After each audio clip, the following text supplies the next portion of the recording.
সুন্দরবাবু, সুন্দরবাবু, শিগগিরই বাড়ির বাইরে বেরিয়ে চলুন। তখনও ভূতলসায়ী সুন্দরবাবু দুই একবার ওঠবার জন্য ব্যর্থ চেষ্টা করে যন্ত্রণা বিকৃত কণ্ঠে বলে উঠলেন, জয়ন্ত, জয়ন্ত, আমার কোমর ভেঙে গিয়েছে, আমি আর উঠতে পারছি না যে। জয়ন্ত ও মানিক তখন সুন্দরবাবুকে চ্যাংদোলা করে বাড়ির বাইরে নিয়ে এলো। নিধিরামের মধ্যেই পালিয়ে রাস্তায় গিয়ে হাজির হয়েছিল। জয়ন্ত বললে, মানিক, দৌড়ে গিয়ে ফায়ার ব্রিগেডে ফোন করে দাও। দেখতে দেখতে রাস্তায় জমে উঠল প্রকাণ্ড জনতা।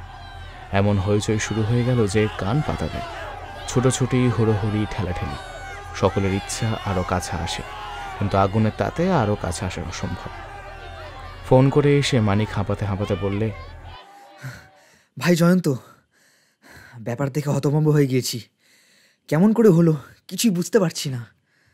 প্রথমে আমিও ভ্যাবাচাকা খেয়ে গিয়েছিলাম, তবে অগ্নিকাণ্ডের এক মুহূর্ত আগেই আমার সজাগ চোখ দেখেছিল একটা দৃশ্য, আর আমার সজাগ কান শুনেছিল একটা শব্দ।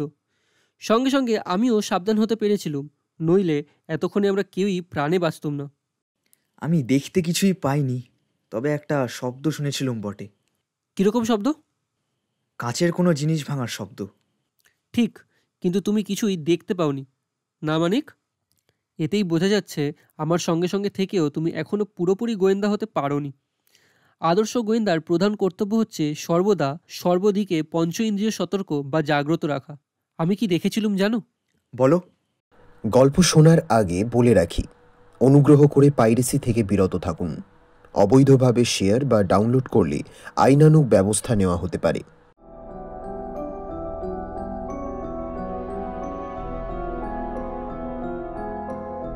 বাংলা ও বিশ্ব সাহিত্যের রোমাঞ্চময় গল্পের ঝুলি দিয়ে সাজানো আমাদের এই বিশেষ উপস্থাপনা দ্য অ্যাডভেঞ্চার স্টেশন। আজকে আপনাদের জন্য রয়েছে হেমেন্দ্র কুমার রায়ের বরেন বাবুর হত্যা রহস্য। হেমেন্দ্র কুমার রায়, জন্ম 1888 সালের 18 এপ্রিল। রহস্য, রোমাঞ্চ ও গোয়েন্দা গল্প লেখার জন্য তিনি বিখ্যাত। জয়ন্ত ও Manik, Bimal Kumar, police inspector Sundarbabu, detective Hemanta Bangla কিশোর সাহিত্যে বিশেষ উল্লেখযোগ্য চরিত্র। শুরু হচ্ছে আমাদের আজকের উপস্থাপনা, বরেন বাবুর হত্যা রহস্য। গল্প পাঠে এবং গল্পের সূত্রধর আমি, স্বর্ণাভ। কলকাতা হঠাৎ পাগলা হয়ে গিয়েছে। এক একজন মানুষ যে পাগলা হয়ে যায় একথা তোমরা সবাই জানো, কিন্তু একটা গোটা শহর হঠাৎ পাগলা হয়ে গিয়েছে শুনলে তোমাদের মনে খটকা লাগতে পারে নিশ্চয়ই। তবুও কথাটা সত্য। ওই শোনো, হাজারো হাজারো কণ্ঠে আকাশ কাঁপানো ওই বিকট চিৎকার শোনো। ওই দেখো, নিকটে সুদূরে বাড়ির পর বাড়ি জুড়ে দাউ দাউ করে চলছে সমুজ্জ্বল রক্তের মতো রাঙা টকটকে অগ্নিশিখার পর অগ্নিশিখা, এবং অতিকায় কৃষ্ণ অজগরের মতো ধূম্রকুণ্ডলীর পর ধূম্রকুণ্ডলী সারে সারে ওপরে উঠে যাচ্ছে, যেন ছোবল মারবে বিপুল শূন্যের বুকে। শুনতে পাচ্ছ না সুতীব্র আর্তধ্বনি? হ্যাঁ, শুনতে পাচ্ছ না ঘন ঘন বন্দুক ও বোমার ভয়াল গর্জন এবং পলাতকদের অতি দ্রুত পদশব্দ? হ্যাঁ, কলকাতা শহর হঠাৎ পাগলা হয়ে গিয়েছে, এবং অরণ্যচারী ব্যাঘ্র ও সিংহের নৃশংস আত্মা এসে আজ দখল করেছে নগরবাসী মানুষদের পক্ষ। অধিকতর ভয়াবহ রাত্রি নেমে এলো শহরের ভিতর। দিকে দিকে দুলিয়ে দিয়ে গাঢ় অন্ধকারের জবনিকা। পথে পথে গ্যাস পোস্টগুলোর আলোকচক্ষু আজ অন্ধ। ট্রাম, বাস ও ট্যাক্সির চলাচল বন্ধ। একেবারে বোবা ফেরিওয়ালাদের কণ্ঠ। দোকানদাররা দোকানের ঝুঁক তুলে দিয়ে পলায়ন করছে। সাধারণ পথিকরা আত্মগোপন করেছে আপন আপন ঘর বাড়ির অন্তরালে, এবং প্রত্যেক বাড়ির সদর দরজার ভিতর থেকে অর্গলবদ্ধ। কিন্তু তবুও মৌন হলো না কলকাতার মুখর পাগলামি। রাত্রির অন্ধকারকে দীর্ণ বিদীর্ণ করে চতুর্দিক থেকে জেগে উঠেছে তার প্রচণ্ড ধ্বনি ও প্রতিধ্বনি। রাজপথ যেখানে জনশূন্য, সেখানেও সেই সব বন্য চিৎকার শোনা যাচ্ছে বদ্ধ দ্বার বাড়িগুলোর ছাদের থেকে। মানুষদের সঙ্গে সঙ্গে উন্মত্ত হয়ে চিৎকার করছে হাজারো হাজারো শঙ্খ। জয়ন্ত, আজ রাত্রে দেখছি ঘুমের দফা গেয়া। সে কথা আর বলতে, কিন্তু হিন্দুরা কি নির্বোধ? কেন? তারা বন্দে মাতারাম বলে চিৎকার করছে, কিন্তু বন্দে মাতারাম কি নরহত্যা, ভ্রাতৃহত্যার মন্ত্র? মুসলমানদের সম্বন্ধেও তুমি এই প্রশ্ন করতে পারো, আল্লাহ আকবর বলতে কি বোঝায় হিন্দুর মুন্ডচ্ছেদ করা? ঠিক বলেছ মানিক। আজ একসঙ্গে হিন্দু আর মুসলমানের মাথা খারাপ হয়ে গিয়েছে। আজ সারা রাত জেগে এইসব চিৎকার শুনলে সকালে আমাদেরও মাথা হয়তো ঠিক থাকবে না। তাহলে দুই কানে তুলো গোঁজার চেষ্টা করব। না, ঠাট্টা নয় জয়ন্ত। এসো জানলাগুলো বন্ধ করে শুয়ে পড়া যাক, তারপর সকালে উঠে দেখা যাবে পথঘাটের অবস্থা কীরকম।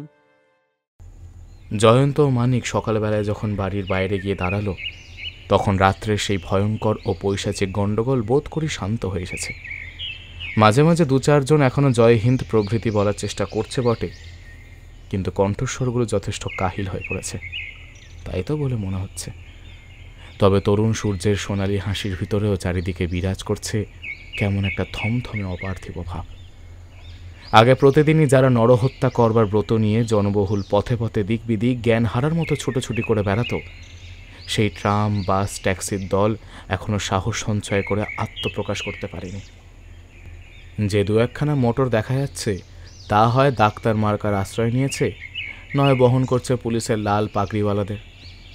জায়গায় জায়গায় দেখা যাচ্ছে ছোট বড় জনতা, সেখানেই সবাই কথা কইছে উত্তেজিতভাবে, এবং অনেকেরই হাতে রয়েছে ছোড়া, ভোজালি, লোহার ডান্ডা, পাইপ বা শিখ, এবং এমন সব পলকা লাঠি বা বাখারি একটা বিড়াল মারতে গেলেও যা ভেঙে টুকরো টুকরো হয়ে যেতে পারে। মাঝে মাঝে হঠাৎ দলে দলে লোক উদ্ভ্রান্তের মতো ছুটতে শুরু করেছে ঊর্ধ্বশ্বাসে। মানিক একটা ছুটন্ত লোকের হাত ধরে ফেলে শুধলে, আরে মশাই, ব্যাপার কি? জানি না মশাই, জানি না। তবে এত ছুটছেন কেন? সবাই সবাই ছুটছে বলেই ছুটছি, ইচ্ছা করলে আপনি ছুটতে পারেন। না, আমার সেই ইচ্ছা নেই, আপনিই ছুটুন, যত পারেন ছুটুন, প্রাণপণে ছুটুন। মানিক হাত ছেড়ে দিলে, লোকটি আবার ছুটতে শুরু করলে। জয়ন্ত হাসল, মানিকও হাসলে বটে, কিন্তু তাদের সে হাসির মধ্যে নেই কিছুমাত্র কৌতুকের আবেগ। রাজপথ হয়ে উঠেছে আজ ভীষণ, তার দিকে তাকালেও শিউরে ওঠে অন্তরাত্মা। রাজপথ হয়েছে আজ অসংখ্য মানুষের অন্তিম শয্যা, মৃতদেহ আর মৃতদেহ, কোথাও একজন কি দুজন, এবং কোথাও 4 কি 5 জন মানুষের মৃতদেহ পড়ে রয়েছে। কোথাও বা রাশি রাশি মৃতদেহের ওপরের মৃতদেহ পরে গঠন করেছে বিভৎস স্তূপের পর স্তূপ। প্রত্যেকেরই নিশ্চেষ্ট দেহের ভঙ্গি একান্ত অস্বাভাবিক, প্রত্যেকের দেহই রক্তাক্ত ও ক্ষতবিক্ষত। দেহহীন মুন্ডু এবং মুন্ডুহীন দেহেরও অভাব নেই। কাটা পা আর হাতের ওপরে রয়েছে এখানে ওখানে। সর্বত্র রক্তের ছড়াছড়ি, রক্তধারায় পথ হয়েছিল পিচ্ছিল, কর্দমাক্ত। সেসব ভয়ানক দৃশ্য অসহনীয়। যেটুকু বললাম তাই যথেষ্ট, আরও বেশি বর্ণনা করে লাভ নেই।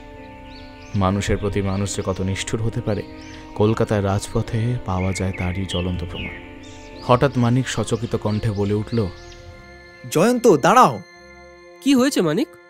এখানে একটি মৃতদেহ পড়ে রয়েছে, বরেনবাবুর মৃতদেহ। ইনি আমার পরিচিত বন্ধু বললেও চলে। কে বলেন বাবু? বরেন্দ্র সুন্দর রায়চৌধুরী। আমার কাছে তুমিও এর নাম শুনেছ। বরেন্দ্র সুন্দর রায়চৌধুরী? ও, আনন্দপুরের জমিদার। হ্যাঁ। জয়ন্ত এগিয়ে এসে দাঁড়ালো। একটি পরম সুন্দর মানুষের সুগঠিত দেহ, মুখ চোখ সুশ্রী, বর্ণগৌর, দেখলেই বোঝা যায় সম্ভ্রান্ত ব্যক্তি। দেহের ভঙ্গি স্বাভাবিক, প্রথম দৃষ্টিতে মনে হয় ভদ্রলোক যেন ঘুমিয়ে আছেন নিশ্চিন্ত আরামে, কিন্তু তার বুকের ওপর রয়েছে একটা কুৎসিত ক্ষতচিহ্ন। জয়ন্ত দেহের পাশে বসে পড়ল, তীক্ষ্ণ দৃষ্টিতে কিছুক্ষণ ধরে পরীক্ষা করল ক্ষতচিহ্নটা। বরেনবাবুর মৃতদেহ নিয়ে আরো ভালো করে পরীক্ষা নিযুক্ত হলো জয়ন্ত। হঠাৎ পিছন থেকে উৎসাহিত কণ্ঠ শোনা গেল, আরে মানিক নাকি? ইন্সপেক্টর সুন্দরবাবুর কণ্ঠস্বর। ফিরে দাঁড়িয়ে মানিক বললে, এত সকালে সুন্দরবাবু রাস্তায় যে? প্রাতঃভ্রমণে বেরিয়েছেন বুঝি? প্রাতঃভ্রমণেই বেরিয়েছি বটে। পুলিশের চাকরি নিয়ে আমরা কি আর মনুষ্য পদবাচ্য আছি?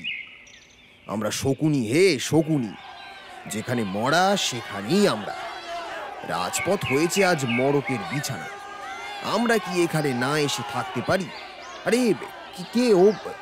জয়ন্ত যে, তোমার সামনে একটা মরা। বাপ, তুমি তো আর পুলিশে চাকরি করো না, তবে শখ করে মরা ঘাঁটতে বেরিয়েছো কেন? জয়ন্ত জবাব দিল না। মুখও তুললে না। মানিক বললে, সুন্দরবাবু, এই মৃতদেহটি আমার এক বন্ধু। ইনি আনন্দপুরের জমিদার, নাম বরেন্দ্র সুন্দর রায়চৌধুরী। শুনে দুঃখিত হলুম, কিন্তু উপায় কি আর আছে ভাই? দেশে সাংঘাতিক ভ্রাতৃঘাতী হানাহানি বেঁধেছে। তোমার আমার কত বন্ধুকেই যে আত্মদান করতে হবে তা কে জানে। না সুন্দরবাবু, জয়ন্ত বলছে বরেন্দ্রবাবু সাম্প্রদায়িক হাঙ্গামায় মারা পড়েননি। বটে বটে, জয়ন্ত এমন কথা বলছে কেন? তার মতে কেউই কে অন্য জায়গায় খুন করে এখানে এনে ফেলে রেখে গিয়েছে। আচ্ছা, খুনির এতটা পরিশ্রম করবার কারণ কি? খুনি পুলিশকে ঠকাতে চায়। ব্যাপারটা সাম্প্রদায়িক হত্যাকাণ্ড বলে চালিয়ে দিতে পারলে পুলিশ জোর তদন্ত নাও করতে পারে। লাশের গায়ে কি খুনির মনের কথা লেখা আছে? আমি জানি না, জয়ন্তকে জিজ্ঞাসা করুন। কি হে জয়ন্ত, তুমি মিশরের মমির মতো চুপ মেরে আছো কেন? মানিকের কথা কি সত্য? হ্যাঁ। এই ভদ্রলোক তাহলে এখানে মারা পড়েননি? না। কেমন করে জানলে? প্রথমত, ইনি যে সাম্প্রদায়িক দাঙ্গায় মারা পড়েননি খুব সহজেই সে সন্দেহ হয়। ইনি হিন্দু, আর এটা হচ্ছে একেবারে হিন্দু পাড়া। এখানে হঠাৎ কোনো মুসলমান এসে একে হত্যা করতে পারে না। অন্য কোথাও খুন করে মুসলমানরা যে হিন্দু পাড়ায় এসে লাশ ফেলে যেতে সাহস করবে তাও মনে হয় না। সাম্প্রদায়িক দাঙ্গায় রাস্তায় যদি কেউ মারা যায় তাকে নিয়ে বেশি মাথা ঘামাবার কোনো দরকার নেই। এ কথা মানি। তারপর শুনুন, আমি মৃতদেহ ভালো করে পরীক্ষা করেছি। বাঁ দিকের দ্বিতীয় আর তৃতীয় পাঁজরের মাঝখানে কেউ ছোরা দিয়ে আঘাত করেছে। ছোরা প্রবেশ করেছে স্টার্নাম বা বুকাস্থির খুব কাছেই। ওই রকম আঘাতে মৃত্যু হয় প্রায় মুহূর্তের মধ্যেই, কিন্তু সে আঘাতে বরেনবাবু মারা পড়েননি। তবে মৃতদেহে তো আর কোনো আঘাতেরই চিহ্ন দেখছি না। আগে আমার কথা সবটা শুনুন। অস্ত্রে কেবল বাঁ পাশের ফুসফুস জখম হয়নি, দেহের দুটো প্রধান ধমনী পালমোনারি আর আওটা আংশিকভাবে দুভাগে বিভক্ত হয়ে গেছে। অত তাড়াতাড়ি মৃত্যুর কারণ তাই। এটা তো আত্মহত্যার মামলাও হতে পারে। পারে। মৃত্যু হয় যেখানে কয়েক মুহূর্তের মধ্যে, আত্মঘাতীর অস্ত্র সেখানে হয় ক্ষতস্থানে, নয়তো হাতের মুঠোর মধ্যে, নয়তো দেহের আশেপাশে কোথাও পাওয়া যায়, কিন্তু এখানে কোনো অস্ত্রই দেখতে পাচ্ছি না। সুতরাং এটা আত্মহত্যার মামলা হতে পারে না। মৃত্যু হয়েছে রাস্তায়। যদি কোনো পথিক ছোড়াখানা উড়িয়ে নিয়ে গিয়ে থাকে তাহলে? প্রশ্নটা যুক্তিসঙ্গত। আদালতে এমন প্রশ্ন উঠতে পারে, কিন্তু বর্তমান ক্ষেত্রে এমন প্রশ্ন উঠবার সুযোগ নেই। কারণ বলছি, ক্ষতস্থানটা দেখুন। জীবন্ত দেহে অস্ত্রাঘাত করলে ক্ষতস্থান বেশি ফাঁক হয়ে যায়, কারণ সেক্ষেত্রে জ্যান্ত চামড়া হয় সংকুচিত। মৃতদেহের ত্বক সংকুচিত হয় না, তাই ক্ষতস্থানের ফাঁকও বড় হতে পারে না। এই দেহটার ক্ষতস্থানের মুখ কীরকম সংকীর্ণ দেখেছেন তো? এর দ্বারা কি প্রমাণিত হয়? তুমি কি বলতে চাও জয়ন্ত, এই ভদ্রলোকের মৃত্যুর পর হত্যাকারী দেহের ওপরে অস্ত্রাঘাত করেছে? ঠিক তাই। আরও প্রমাণের অভাব নেই। জীবন্ত দেহের ক্ষতস্থান রক্তে পরিপূর্ণ হয়ে যায়, জামাকাপড়ও হয় রক্তে আরক্ত। কিন্তু এই ক্ষতটা দেখুন, এর ওপরে রক্ত জমাট হয়ে নেই। জামাকাপড়ে রক্তের দাগ নেই বললেই চলে। তোমার আর কিছু বলবার আছে? আছে, বলছি। খুনির অস্ত্র দেহের দুটি প্রধান ধমনী দুভাগে বিভক্ত করে দিয়েছে। জীবন্ত অবস্থায় এই দুটি নাড়ি পরিপূর্ণ হয়ে থাকে প্রবাহমান রক্তধারায়। মৃত্যুর পর এই ধমনী দুটো প্রায় রক্তশূন্য হয়ে যায়। সুতরাং বরেনবাবু বেঁচে থাকতে যদি কেউ তার বুকে অস্ত্রাঘাত করত, তাহলে যে কোটরের ভিতরে ওই দুটো ধমনী আছে তার রক্তে রক্তে পরিপূর্ণ হয়ে উঠত। কিন্তু এক্ষেত্রে দেখছি রক্ত আছে যৎসামান্য, যা নগণ্য বললেও চলে। খুনি মরার ওপরে করেছে খড়গাঘাত। নিশ্চয়ই। কিন্তু কেন? লোকের চোখে ধুলো দেওয়ার জন্য। বরেনবাবুর সব ব্যবচ্ছেদ করলেই খুব সম্ভব জানা যাবে যে আগে তাকে বিষ প্রয়োগ করে হত্যা করা হয়েছে। খুনি তারপর মরার ওপর ছোড়া মেরে লাশটাকে রাস্তায় বহন করে এনে ফেলে গিয়েছে। এখন সাম্প্রদায়িক দাঙ্গা চলছে। বীভৎস সমারোহে শহরের পথে পথে মৃতদেহের ছড়াছড়ি। পুলিশ বিশেষভাবে কোনো মৃতদেহ নিয়েই তদন্ত করে না, লাশগুলিকে গাদায় ফেলে শ্মশানে বা গোরস্থানে পাঠিয়ে দেয়। এক্ষেত্রেও হয়তো এর বেশি আর কিছুই হবে না। সুন্দরবাবু, এই খুনি বা খুনিরা অত্যন্ত সুচতুর, তাই। জয়ন্তের কথা শেষ হতে না হতেই খানিক তফাতে উঠল ভীষণ গণ্ডগোল। দলে দলে লোক চারিদিকে প্রাণপণে ছুটি করে পালাতে লাগলো পাগলের মতো। আবার আরেক দল লোক লাঠি ও অন্যান্য অস্ত্রশস্ত্র নিয়ে আস্ফালন করতে করতে বেগে ধাবমান হলো একদিকে। সুন্দরবাবু তার রিভলভার বার করে বললেন, এসো জয়ন্ত, এসো মানিক, ব্যাপারটা কি দেখা যাক। এই সেপাইরা, তোমরাও এসো। কিন্তু খানিক দূর অগ্রসর হয়ে দেখা গেল ব্যাপারটা কিছুই নয়। দুটো ষাঁড় লড়াই করছে এবং তাই দেখে কয়েকজন ছুটে নিরাপদ ব্যবধানে সরে আসবার চেষ্টা করছে এবং সঙ্গে সঙ্গে রাজপথের বিপুল জনতা অকারণ আতঙ্কে অভিভূত হয়ে সৃষ্টি করেছে এই মিথ্যা বিভীষিকা। জয়ন্ত, মানিক ও সুন্দরবাবু আবার ফিরে এলেন যথাস্থানে। মানিক সবিস্ময়ে বললে, এ কি, বরেনবাবুর মৃতদেহ কোথায়? তোমার প্রশ্নের উত্তর খুব সোজা। খুনিরা এখানেই হাজির ছিল। তাদের হিসেব ভুল হয়েছে দেখে প্রথম সুযোগেই লাশ তারা সরিয়ে ফেলেছে। আমরা যখন বরেনবাবুর মৃতদেহের কাছে দাঁড়িয়ে কথা কইছিল তখন সেখানে বেশ একটি ছোটখাটো জনতার সৃষ্টি হয়েছিল। লাশ যারা সরিয়েছে তারা সেই জনতার ভিতরেই ছিল বলে সন্দেহ হচ্ছে। সন্দেহ নয় মানিক, এটাই হয়তো সত্য। আচ্ছা, তুমি কি সেই ভিড়টা লক্ষ্য করেছিলে? না, বন্ধুর মৃতদেহ দেখে আমি এতটা বিমর্ষ হয়েছিলাম যে অন্য কিছু লক্ষ্য করবার মতন মনের অবস্থা ছিল না। আমি কিন্তু লক্ষ্য করেছিলাম। ভিড়ের ভেতরে ছিল 3 জন কালো চশমা পরা লোক। আরে কালো চশমা পরা লোক দেখলেই সন্দেহ করতে হবে এমন কথার কোনোই মানে হয় না। এই তো আমি এখন কালো চশমা পরে আছি, কিন্তু তুমি কি বলতে চাও আমি হচ্ছি একজন সন্দেহজনক ব্যক্তি? হ্যাঁ, আমি ঠিক ওই কথাই বলতে চাই। মানে? পুলিশের লোক বললেই বুঝতে হবে 1 নম্বরের সন্দেহজনক ব্যক্তি। চোপড়াও মানিক, চোপড়াও। খামোখা টিপ্পনি কেটে আমাকে চটাবার চেষ্টা করো না। বাজে ফাজলামি ভালো নয় কিন্তু। হ্যাঁ, পারো তো কাজের কথা বলো। আমার সন্দেহের কারণ বলি শুনুন। প্রথমত, কোনো ছোট ভিড়েও একখানা কালো চশমাই যথেষ্ট, কিন্তু একসঙ্গে 3খানা কালো চশমা কি অল্প বিস্তর অসাধারণ নয়?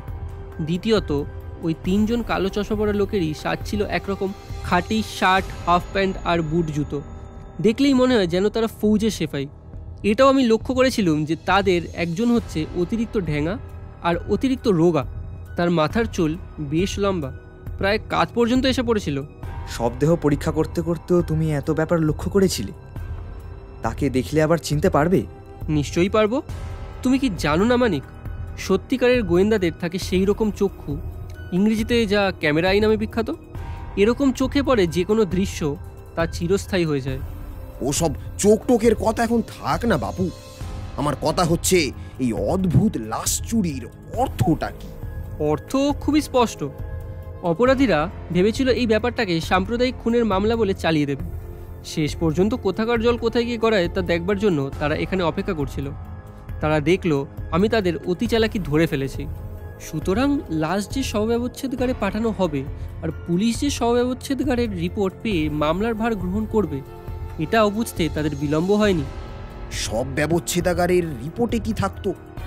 ঠিক কি থাকতো তা আমি বলতে পারি না, তবে এইটুকু নিশ্চয়ই জানা যেত যে বরেন্দ্রবাবুকে আগে বিষ খাইয়ে বা অন্য কোনো উপায়ে হত্যা করে তারপরে মৃতদেহের ওপরে অস্ত্রাঘাত করা হয়েছে। কিন্তু একটা গোটা মৃতদেহ হজম করা তো সহজ নয়।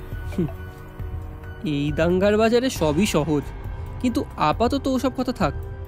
এখন দেখা যাক কি উপায়ে লাশটা সরিয়ে ফেলা হয়েছে সেটা জানতে পারা যায় কিনা। তখনও সেখানে কয়েকজন লোক দাঁড়িয়েছিল। 2-4 জনকে জিজ্ঞাসা করতেই জানা গেল যে ষাঁড়ের লড়াইয়ের জন্য রাজপথে যেমন মিথ্যা আতঙ্কের সৃষ্টি হয়েছিল, সেই সময় হঠাৎ একখানা জিপ গাড়ি এসে মৃতদেহটা তুলে নিয়ে চলে গিয়েছে। খবরটা যে দিলে সেই রাস্তার ধারে তার একখানা পানের দোকান আছে। সুন্দরবাবু বললেন, তুমি কিরকম লোক হে বাপু, ওসব দেখেও চুপ করে রইলে? কেমন করে বুঝবো হুজুর? আমি তো ভেবেছিলাম তারা সেপাই। তাদের পরনে সেপাইয়ের পোশাক ছিল? আগে হ্যাঁ হুজুর। কজন ছিল তারা? 3 জন। তাদের চোখে কি কালো চশমা ছিল? হ্যাঁ হ্যাঁ হ্যাঁ হুজুর। একটা লোক খুব ঢ্যাঙা আর একটা লোক খুব রোগা, তাই তো? আগে হ্যাঁ, আর তার মাথায় ঝাঁকড়া চুলও ছিল। জয়ন্ত ও মানিক অর্থপূর্ণ দৃষ্টি বিনিময় করলে। সুন্দরবাবু বললেন, তুমি জিপ গাড়িখানার নম্বর দেখেছো? দেখনি? তুমি হচ্ছ একটি আস্ত গাধা। আগে আমি তো ইংরেজি পড়তে পারি নে। পারো না? তাহলে তুমি যে সে গাধা নও, একটি আস্ত মুখ্যু গাধা। আগে আপনি যা বলেন হুজুর। জিপ গাড়িখানা কোন দিকে গিয়েছে সেটা বলতে পারবে তো? আগে ওই তো সামনের ওই রাস্তাটা ধরেই। মানিক, ওটা তো গঙ্গায় যাওয়ার রাস্তা। আগে হ্যাঁ। তাহলে আমার বিশ্বাস লাশটা তারা গঙ্গার জলে বিসর্জন দেবে। শিগগিরই চলো মানিক। কোথায়? গঙ্গার ধারে। এই জয়ন্ত, তুমি কি মনে করো আমার হাতে আত্মসমর্পণ করবার জন্যে তারা এখনো গঙ্গার ধারে বসে আছে? বসে থাক না থাক, ওদিকে একবার যেতে দোষটা কি? জয়ন্ত, জয়ন্ত, গঙ্গার দিক থেকে একখানা জিপ গাড়ি খুব বেগে এই দিকেই আসছে না? আরে আরে, গাড়ির ভিতরে বসে আছে যে আমাদের সেই কালো চশমা পরা বন্ধু লোকরাই। বাহবা, কি বাহবা! সুন্দরবাবু 4 জন পাহারাওয়ালা নিয়ে পথ রোধ করে দাঁড়ালেন। এগিয়ে গেল জয়ন্ত ও মানিক। জিপ গাড়িখানা কোনো রকম ইতস্তত না করে ছুটে আসতে লাগলো। গাড়ির আরোহীদের মধ্যেও কোনো রকম চাঞ্চল্য দেখা গেল না। নির্ভয় তারা বসে আছে পাথরের মূর্তির মতো। তাদের ভাব দেখে মনে হয় পথজোড়া এই জনতা যেন তাদের দৃষ্টিগোচরই হয়নি। গাড়ি খুব কাছে এসে পড়তেই সুন্দরবাবু 2 বাহু শূন্যে তুলে হুকুমের স্বরে বললেন। কোনো রকম জানান না দিয়ে গাড়ির গতি বেড়ে গেল আচম্বিতে। পাঞ্জাব মেলের ইঞ্জিনকে হার মানিয়ে গাড়িখানা এমন অপ্রত্যাশিতভাবে ভোঁ দৌড় মারলে যে সুন্দরবাবু প্রাণ বাঁচাবার জন্যে পিছন দিকে মস্ত এক লম্ফ ত্যাগ করে নিজের বিপুল ভুঁড়ির ভারে ডাল খেয়ে তরাম করে হলেন প্রপাতে ধরণীতলে।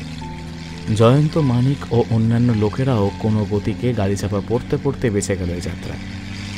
চোখের পলক ফেলতে না ফেলতে রিভলভার বার করে জয়ন্ত ফিরে দাঁড়ালো এবং সেই উল্কা গতিতে ধাবমান জিপ গাড়ির টায়ার লক্ষ্য করে বার কয়েক গুলি ছুড়লে।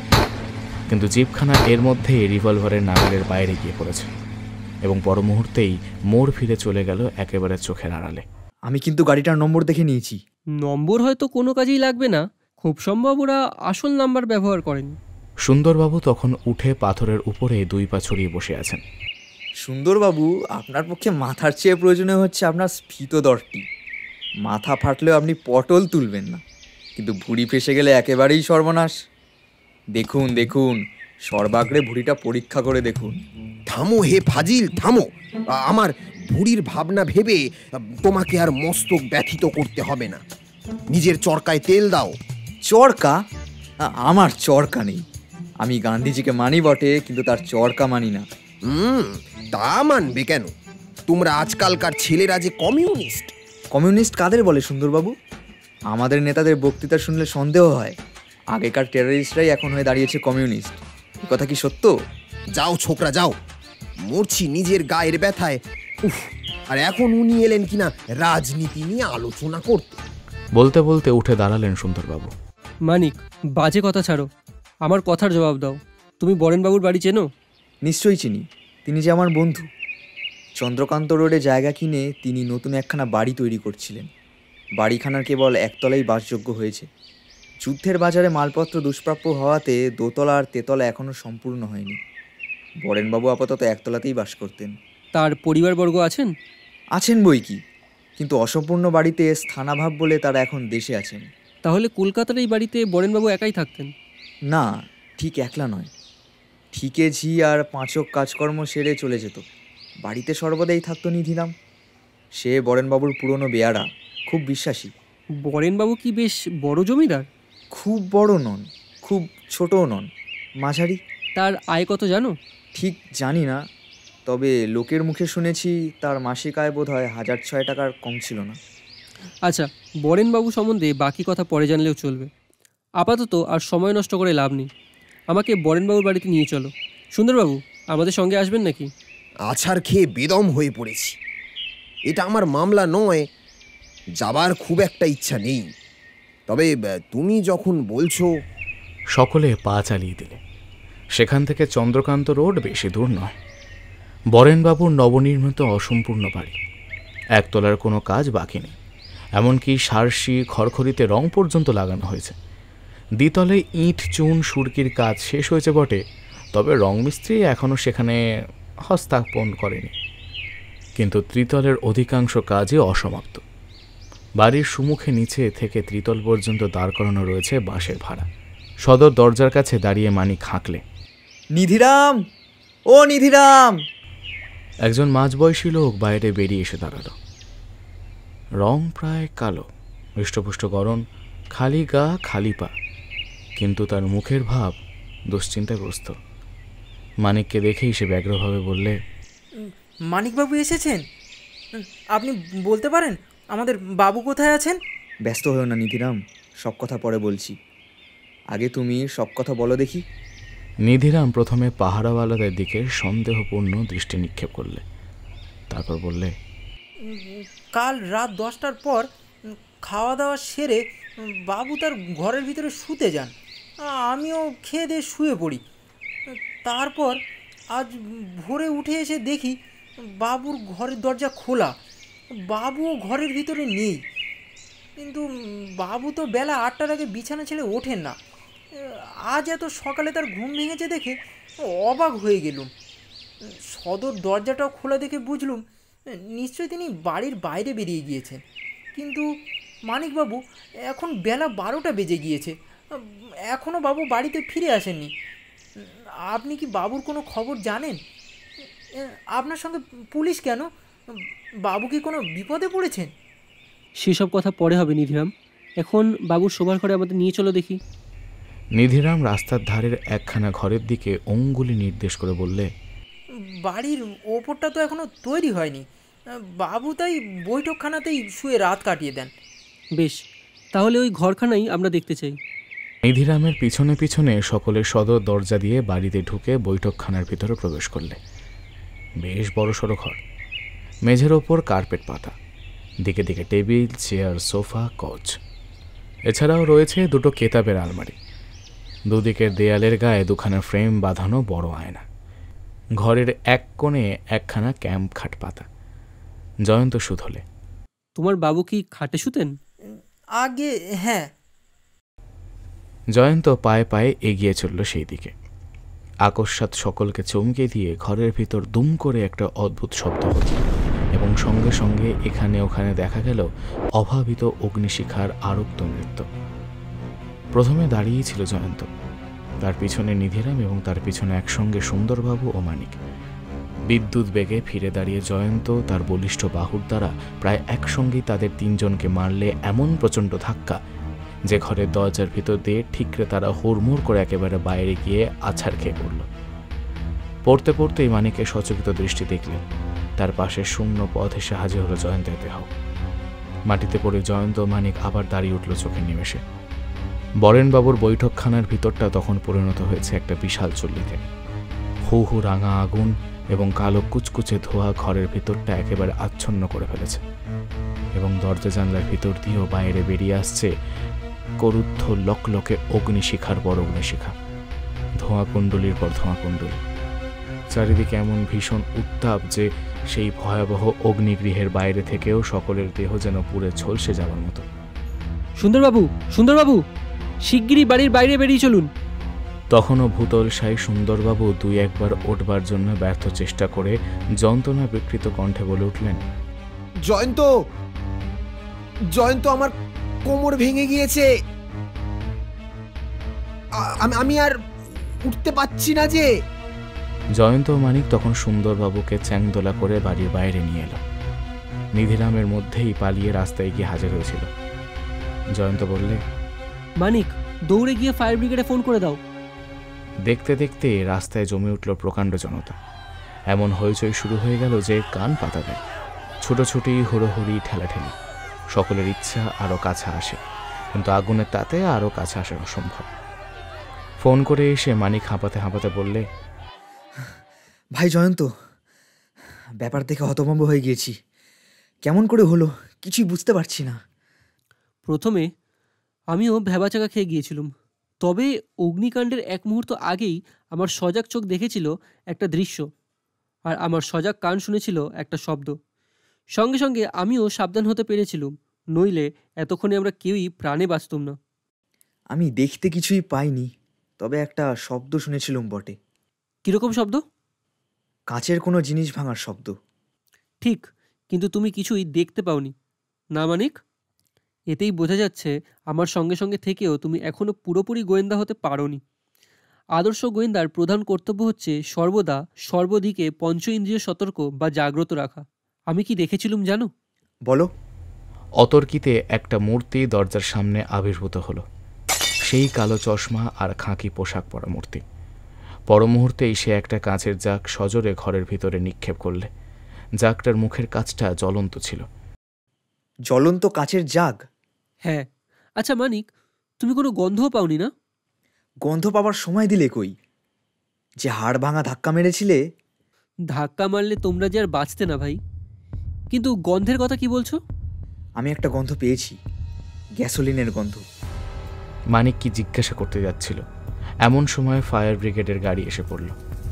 বরেন্দ্রবাবুর বাড়ি তখন জ্বলছে দাও দাও, শত শত অগ্নিশিখা তখন রক্ত সর্পের মতো শোঁ শোঁ করে ওপরে উঠে যাচ্ছে, যেন আকাশের ছোবল মারবার জন্য। জয়ন্ত ডাকলে, সুন্দরবাবু, হুম, এখন আপনার অবস্থা কেমন? প্রায় মারাত্মক। কোনো ক্রমে উঠে দাঁড়িয়েছি বটে, কিন্তু শরীরে আর পদার্থ নেই। একটি মাত্র দিনে দুইবার প্রচন্ড আছাড় খাওয়া। বাবারে, এই বয়সে হজম করতে পারবো কেন ভায়া? এ বাড়ির ভিতর থেকে আর কোনো রকমের সূত্র আবিষ্কারের সম্ভাবনা নেই। অগ্নিদেব সমস্ত নিশ্চিহ্ন না করে আর ছাড়বেন না। ফায়ার ব্রিগেডের কাজের অসুবিধা হবে। আমরা খানিক তফাতে গিয়ে দাঁড়ালেই হয়তো ভালো হয়। ভিড় ঠেলে তারা অগ্রসর হলো। সুন্দরবাবু বললেন, কাচের জ্বলন্ত জাগ, গ্যাসোলিন, এসব কি বলছো জয়ন্ত? আমি যে কিছুই বুঝতে পারছি না। আমরা সাংঘাতিক শত্রুর পাল্লায় পড়েছি। তারা পদে পদে আমাদের অনুসরণ করছে। আসল ঘটনাস্থলে আমাদের আবির্ভাব দেখেই তারা কেবল ওই বাড়িতে আগুন ধরিয়ে দেয়নি, আমাদেরও পুড়িয়ে মারার চেষ্টা করেছে। কিন্তু কাচের জাগ আর গ্যাসোলিনের গুপ্ত কথাটা কি? মনে করুন, আপনি একটা কাচের জাগের ভেতরে গ্যাসোলিন ভর্তি করলেন, তারপর খালি ন্যাকড়া দিয়ে জাগের মুখটা বন্ধ করলেন। ন্যাকড়ার কতক অংশ পোলতের মতো করে বাইরে বের করে রেখে তাতে ঢেলে দিলেন গ্যাসোলিন। তখন কাচের জাগটা পরিণত হলো মারাত্মক বোমায়। বোমায়? তারপর? এ বোমা যে ব্যবহার করবে তাকেও রীতিমতো হুঁশিয়ার হয়ে থাকতে হবে। পোলতার অগ্নিসংযোগ করবার পর সময় পাওয়া যাবে মাত্র 2 সেকেন্ড, আর তার মধ্যেই জাগটা নিক্ষেপ করতে না পারলে নিক্ষেপকারীরও বিপদের সম্ভাবনা। এমন বিটকেল বোমার কথা তো জীবনে কখনো শুনিনি। আবেসিনিয়ার অধিবাসীরা ইতালির সঙ্গে যুদ্ধ করবার সময় এইরকম বোমাই ব্যবহার করত। আমি ভাবছি আমাদের মারবার জন্য যে লোকটা জাগ ছুঁড়েছে তার কোনো ক্ষতি হয়েছে কিনা। ভিড়ের ভিতরে দাঁড়িয়ে একটি ভদ্রলোক অত্যন্ত মনোযোগ দিয়ে জয়ন্তের কথা শুনছিলেন। তিনি এগিয়ে এসে বললেন, মশাই ঠিক অনুমান করেছেন। একটু আগেই একজন কালো চশমা আর খাকি পোশাক পরা লোক পাগলের মতো ছুটতে ছুটতে পথের ওপাশে বেহুশ হয়ে পড়ে যায়। তার সমস্ত পোশাকে আগুন লেগে গিয়েছিল। আমরা কয়েকজন মিলে তাকে হাসপাতালে পাঠিয়ে দিই, কিন্তু সে লোকটা বাঁচবে না মনে হয়। লোকটা যেখানে পড়ে গিয়েছিল সেখান থেকে এই যে এই ভাঙা চশমা আর একখানা চশমার খাপ, এগুলো কুড়িয়ে পেয়েছি। জাগ্রত হন সুন্দরবাবু, জাগ্রত হন, আর 1 মিনিট দেরি নয়, এক্ষুনি হাসপাতালে ছুটতে হবে। বাপরে বাপ, আজ আমার সব দম বেরিয়ে যাবে দেখছি। ঘটনার পর ঘটনা, এই যে ঘটনার মহাবন্যা। গঙ্গার ধারে মেয়ে হাসপাতাল, প্রবেশপথ স্ট্র্যান্ড রোডের ওপর। জয়ন্ত হাসপাতালের ভিতর প্রবেশ করল সদল বলে। সেখানে তাদের জন্য অপেক্ষা করছিল নতুন বিস্ময়। আগুনে পোড়া কোনো লোককে নিয়ে সেদিন কেউ হাসপাতালে আসেনি। বোকার মতো মাথা চুলকাতে লাগলো জয়ন্ত। কোনো হদিশ খুঁজে না পেয়ে আর সকলে অবাক। আপনারা যারা গল্প শুনছেন কিন্তু এখনও সাবস্ক্রাইব করেননি, তাদের গল্পটি ভালো লাগলে সাবস্ক্রাইব করতে পারেন। জয়ন্ত ভাবতে লাগলো নীরবে। প্রথমেই মুখ খুলল মানিকে। সে বললে, আমার কি সন্দেহ হচ্ছে জানো, অপরাধীর সঙ্গীরাও ছিল জনতার ভিতরে। তারাই আগুনে পোড়া লোকটাকে নিয়ে হাসপাতালে পৌঁছে দেবে বলে গাড়িতে উঠে চম্পট দিয়েছে। নইলে একটা মরো মানুষ এমনভাবে হঠাৎ উবে যেতে পারে না। আমারও মনে হচ্ছে মানিকের অনুমানই সত্য। সুন্দরবাবু, যারা বরেনবাবুকে খুন করেছে তারা সাধারণ অপরাধী নয়।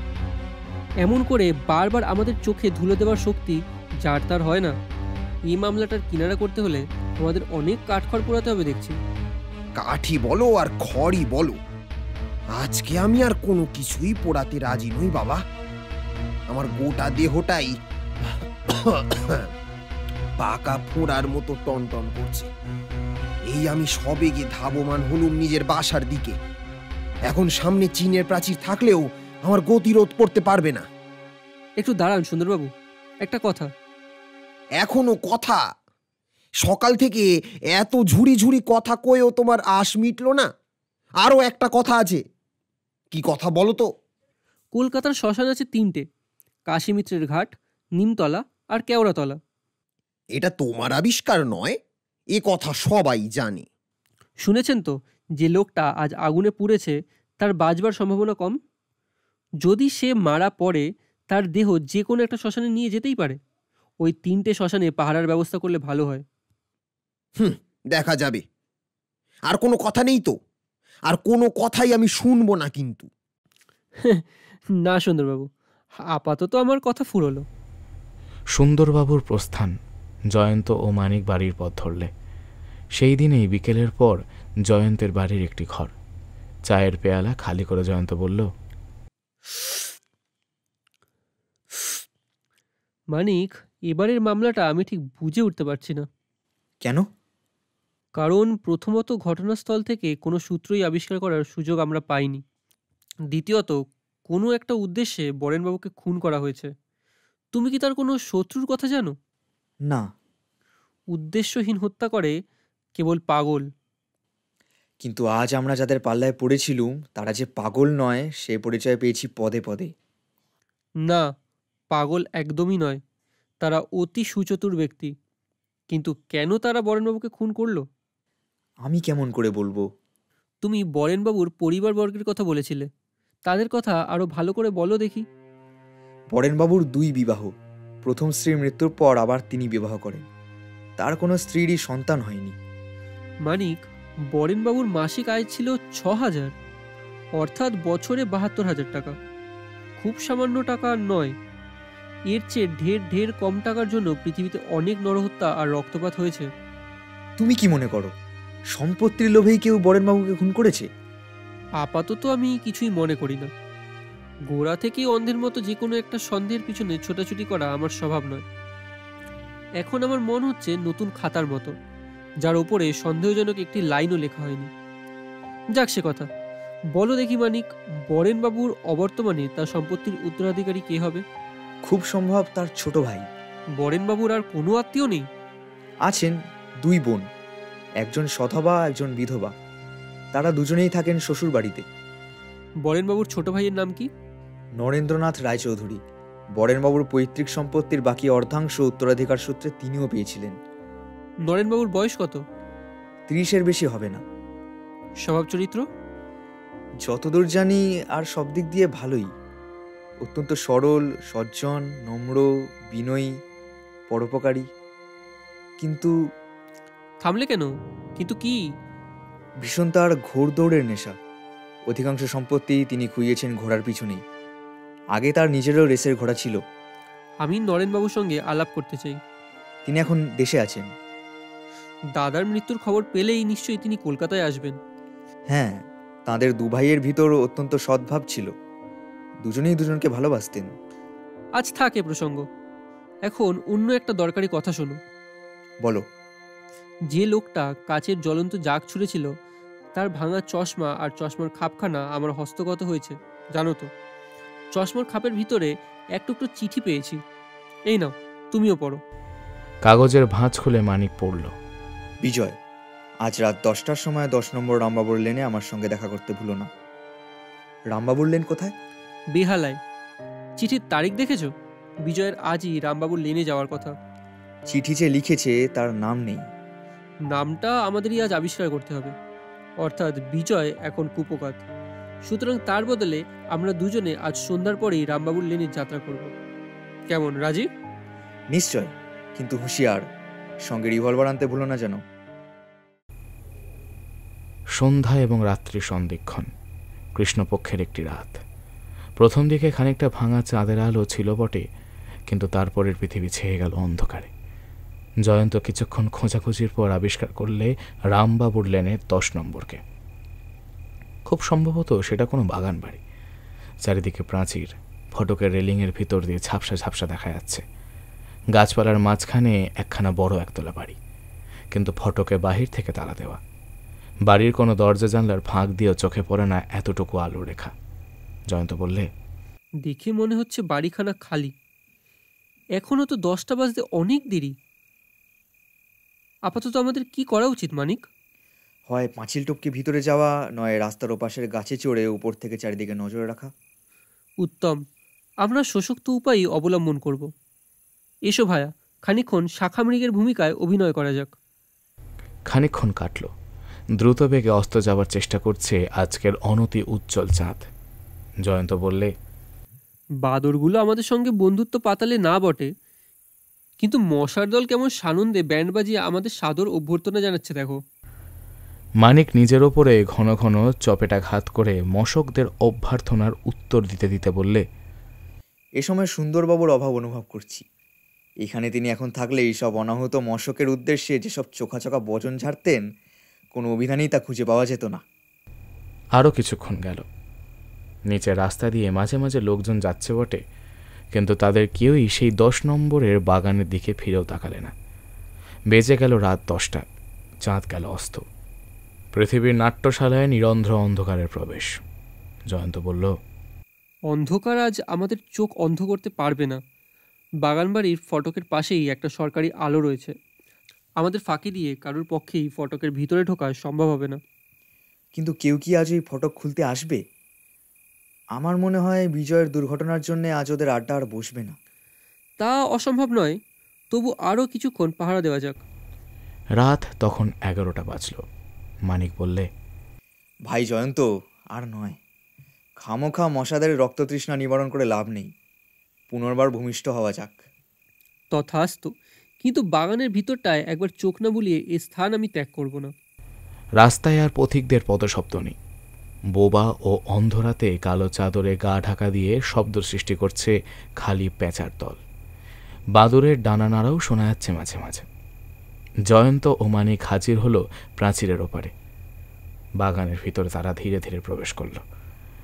অন্ধকারের ছায়ার মতো খানিকক্ষণ এদিক ওদিক ঘুরে জয়ন্ত বলল, এত বড় বাগান, এত বড় বাড়ি এমন খালি পড়ে থাকা স্বাভাবিক নয়। মালির ঘর পর্যন্ত বাইরে থেকে তালাবন্ধ। এ যেন কেমন কেমন মনে হচ্ছে। এসো মানিক, একবার বাড়ির ভিতরটা পরীক্ষা করা যাক। দালান পার হয়েই সামনে যে দরজাটা পাওয়া গেল তা কুলুপ আঁটা ছিল না। জয়ন্ত ও মানিক ভিতরে প্রবেশ করে টর্চের আলোতে দেখলে সেটা হচ্ছে হল ঘরের মতো, বেশ সাজানো গোছানো। বড় বড় ছবি, আরশি, মার্বেলের টেবিল, সোফা কৌচ, শ্বেত পাথরের মূর্তি, একদিকে ঢালা বিছানা পাতা, তার উপরে তাকিয়ার ভিড়।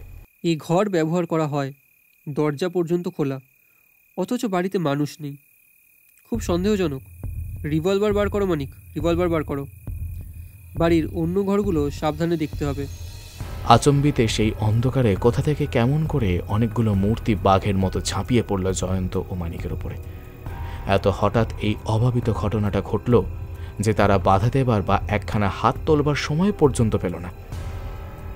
তারপর শোনা গেল এক অর্ধ কর্কশ এবং অর্ধ কোমল আশ্চর্য কণ্ঠস্বর। একজন মানুষের গলা দিয়ে একসঙ্গে কথা বলছে যেন দুইজন মানুষ। বেঁধে ফেলো, ওদের দুজনেরই হাত পিছমোড়া করে বেঁধে ফেলো। কে বললে বড় অন্ধকার যে? আলো জ্বালাবো নাকি? না না, খবরদার। আমাদের শ্রীমুখগুলো দর্শনের সৌভাগ্য ওদের আমি দিতে রাজি নই। একটু পরেই তো ওদের প্রাণভাগী খাঁচা ছাড়া হবে। এখন আর ওদের ভয় করবার দরকার কি? ভয়? আমি কি ভয় পাওয়ার ছেলে? ভয় নয় রে, ভয় নয়। এ হচ্ছে সাবধানতা। জানিস তো সাবধানের মার নেই। জয়ন্ত মানিকের হাতে পড়ল কঠিন বাঁধন। কারা তাদের টর্চ আর রিভলভার কেড়ে নিলে। সেই উদ্ভট কণ্ঠস্বর বললে, শোনো মহাগোয়েন্দা জয়ন্ত, ঘরের ভিতরে আমরা আছি 10 জন লোক, আর আমাদের 4 জনের হাতে আছে গুলি ভরা রিভলভার। তোমরা যদি চেঁচাবার চেষ্টা করো তাহলে সেই চিৎকার হবে তোমাদের এই জীবনের সর্বশেষ চিৎকার। অতএব বোবা হয়ে কাঠের পুতুলের মতো দাঁড়িয়ে থাকো। জয়ন্ত, তুমি আমাদের বন্দি করতে চাও? তুমি হুকুম দিয়েছো আমাদের বোবা থাকতে, তবে আবার প্রশ্ন করছো কেন? আচ্ছা, নতুন হুকুম দিচ্ছি, তুমি আস্তে আস্তে কথা বলতে পারো। কি অনুগ্রহ! ব্যঙ্গ রাখো। বলো, তুমি এসেছিলে আমাদের বন্দি করতে? তুমি যে কোন মহাপুরুষ তা না জেনে কেমন করে বলি তোমাকে আমি বন্দি করতে চাই কিনা? আত্মপরিচয় দেবার ইচ্ছে আমার নেই। তাহলে তোমার প্রশ্ন হয়ে রইল উত্তরহীন। তবে কি তুমি এখানে এসেছিলে কেবলমাত্র নির্মল বায়ু ভক্ষণ করতে? তা না। তবে সত্য কথা বলবো? হ্যাঁ, আমি নিজে প্রায় সত্য কথা বলি না, কিন্তু আমি সত্য কথা শুনতে ভালোবাসি। তোমার কথাগুলো রবি ঠাকুরের কবিতার মতো নয়। মানে? তুমি ভারী স্পষ্ট ভাষায় কথা বলছো তো। হ্যাঁ, আমি স্পষ্ট কথা বলতে চাই, আর শুনতেও চাই। সাধু সাধু। আবার ব্যঙ্গ? বলো, কেন তুমি এখানে এসেছিলে? তোমার প্রশ্ন যে আর একটা নতুন হুকুমের মতো শোনাচ্ছে। হ্যাঁ, তাই। কেন এখানে এসেছিলে? যদি না বলি? বধ করব। যদি বলি? তাহলে তোমরাও বাঁচবে না। হরে ধরে সেই হাঁটু জল। হাঁটু জল নয় বাবা, গভীর জল। বুঝলুম না। তোমাদের হাত পা বেঁধে থলে পুড়ে এই বাগানের পুকুরে গভীর জলে নিক্ষেপ করব আমি। খাসা, মৃত্যুটা রোমান্টিক হবে বলে মনে হচ্ছে। শোনো মহাগোয়েন্দা জয়ন্ত, তা কি হুকুম জানাব? তোমরা এখানে কেন এসেছিলে? আমার মুখেই শুনবে? জানাব হাত গুনতে জানেন? ওরে হাঁদারাম, আমি হাত গুনতে জানি না। আমি জানি 2-এর সঙ্গে 2 যোগ করলে 4 ছাড়া আর কিছুই হতে পারে না। অপূর্ব আবিষ্কার। আবিষ্কার নয় রে, সহজ সত্য। সত্য কোনোদিনই সহজ নয়। তাই নাকি? হ্যাঁ, সত্য সহজ হলে খ্রিস্টদেবকে ক্রুশবিদ্ধ হয়ে প্রাণ দিতে হতো না। তুমি খালি মহা গোয়েন্দা নও, মহা দার্শনিকও। দর্শন অর্থাৎ ভালো করে দর্শন করাই হচ্ছে গোয়েন্দার প্রধান আর প্রথম কর্তব্য। তাহলে শোনো, আজ সকালে তোমার চক্ষু যা দর্শন করেছিল তা ঠিক নয়। কথাটা ভালো করে বুঝিয়ে দাও দেখি। তুমি একখানা চিঠি পড়ে এখানে এসেছো তো? হ্যাঁ। সেই চিঠিতে বিজয় নামে কোনো ব্যক্তিকে এই বাগান বাড়িতে আসতে বলা হয়েছিল। সেই চিঠিখানা লিখেছিলাম আমি। তারপর? ওই চিঠির বিজয় হচ্ছে কাল্পনিক ব্যক্তি। এতখানি কল্পনা শক্তি প্রয়োগের কারণ কি? আমি তোমাকে ভুলিয়ে এখানে আনতে চেয়েছিলাম। ভুলিয়ে? হ্যাঁ, চিঠি শুদ্ধ চশমার খাপখানা আমরা ইচ্ছে করেই সেখানে ফেলে রেখে এসেছিলাম, কারণ আমি জানতাম চিঠিখানা তোমাদের হস্তগত হবেই। তোমার কথা শুনে কবি মাইকেলের ভাষায় বলতে ইচ্ছে হচ্ছে, তব বাক্য ইচ্ছে মরিবারে। আমাকে এখন গাধা বললেও আমি রাগ করব না। বাঁধে পা দিয়েছো, এখন আর আত্মলঞ্ছনা করে লাভ নেই। আমার মতো গারলের বেঁচে থাকা উচিত নয়। তা তুমি বাঁচবেও না, তুমিও না, তোমার বন্ধুও না। কিন্তু তোমার এ আদেশ আমি শিরোধার্য করতে রাজি নই। দেখা যাবে। এই সঙ্গে ভূত সুন্দর গোয়েন্দাকেও জমালয়ে পাঠাতে পারলে সুখী হতুম। তার উপরে আমার অনেক দিনের রাগ। যাক, তবু তোমার একটা পরিচয় পাওয়া গেল।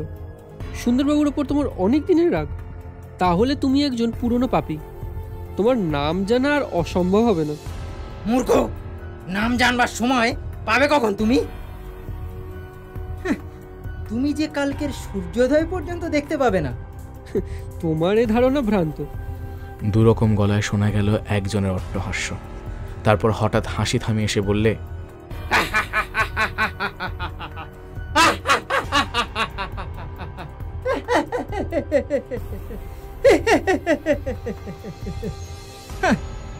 আমার ধারণা ভ্রান্ত?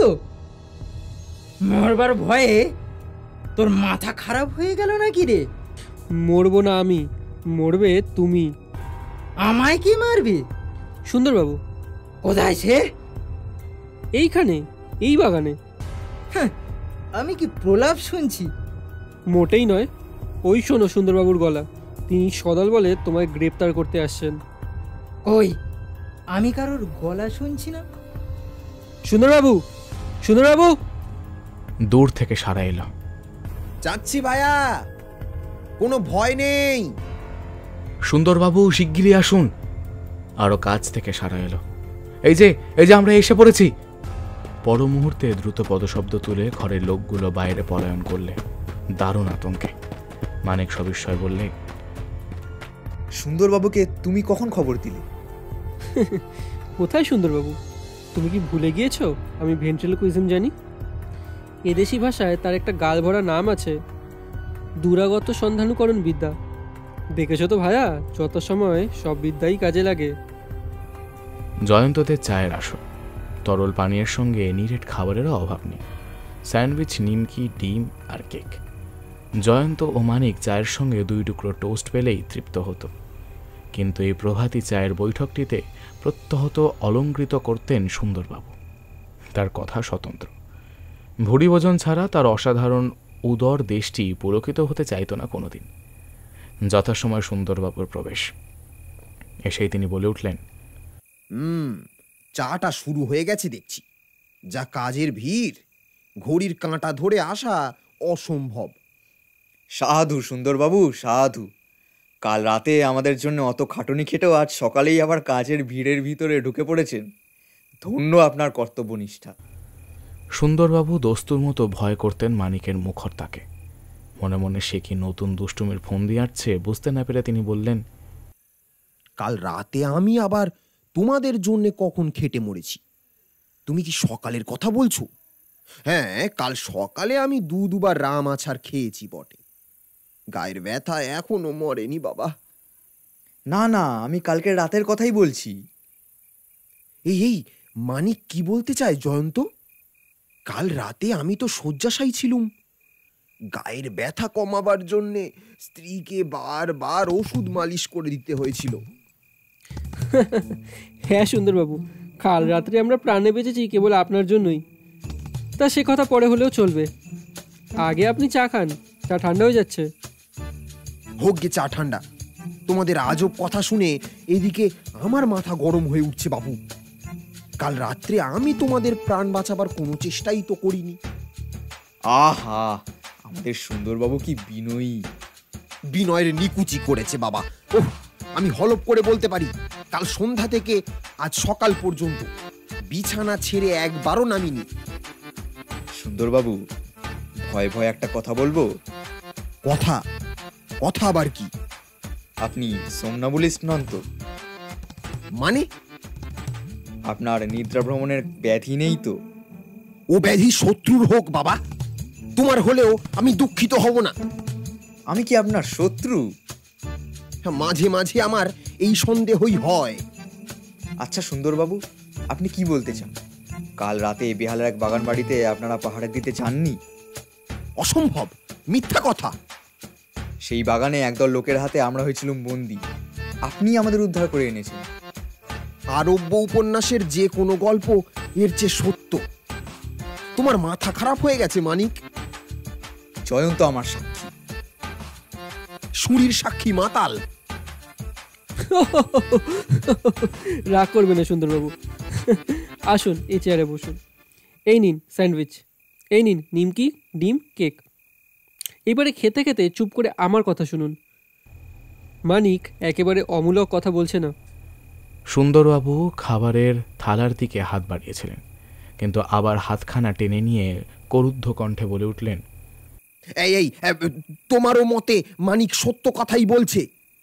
তাহলে এই রইল তোমার চায়ের পেয়ালা, এই রইল স্যান্ডউইচ আর যত কিছু ঘোড়ার ডিম। এই পাগলা গারদ ছেড়ে আমি এখন থানায় পলায়ন করতে চাই।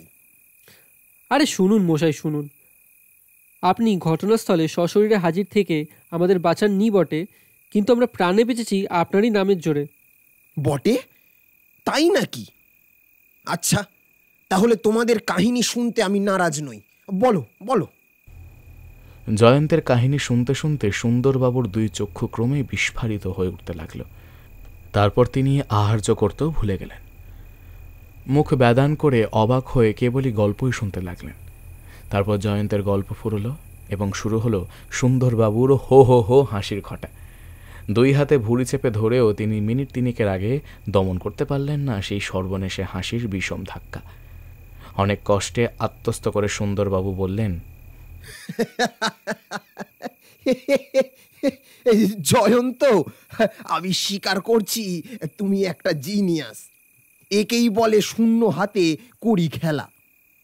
তোমার প্রত্যুৎপন্নমতি হচ্ছে বিস্ময়কর, কিন্তু বড়ই দুর্ভাগ্যের বিষয় ভায়া, অপরাধীদের পালের গোদাকে একবারও তুমি দেখতে পেলে না। সেই জন্য দায়ী অন্ধকার।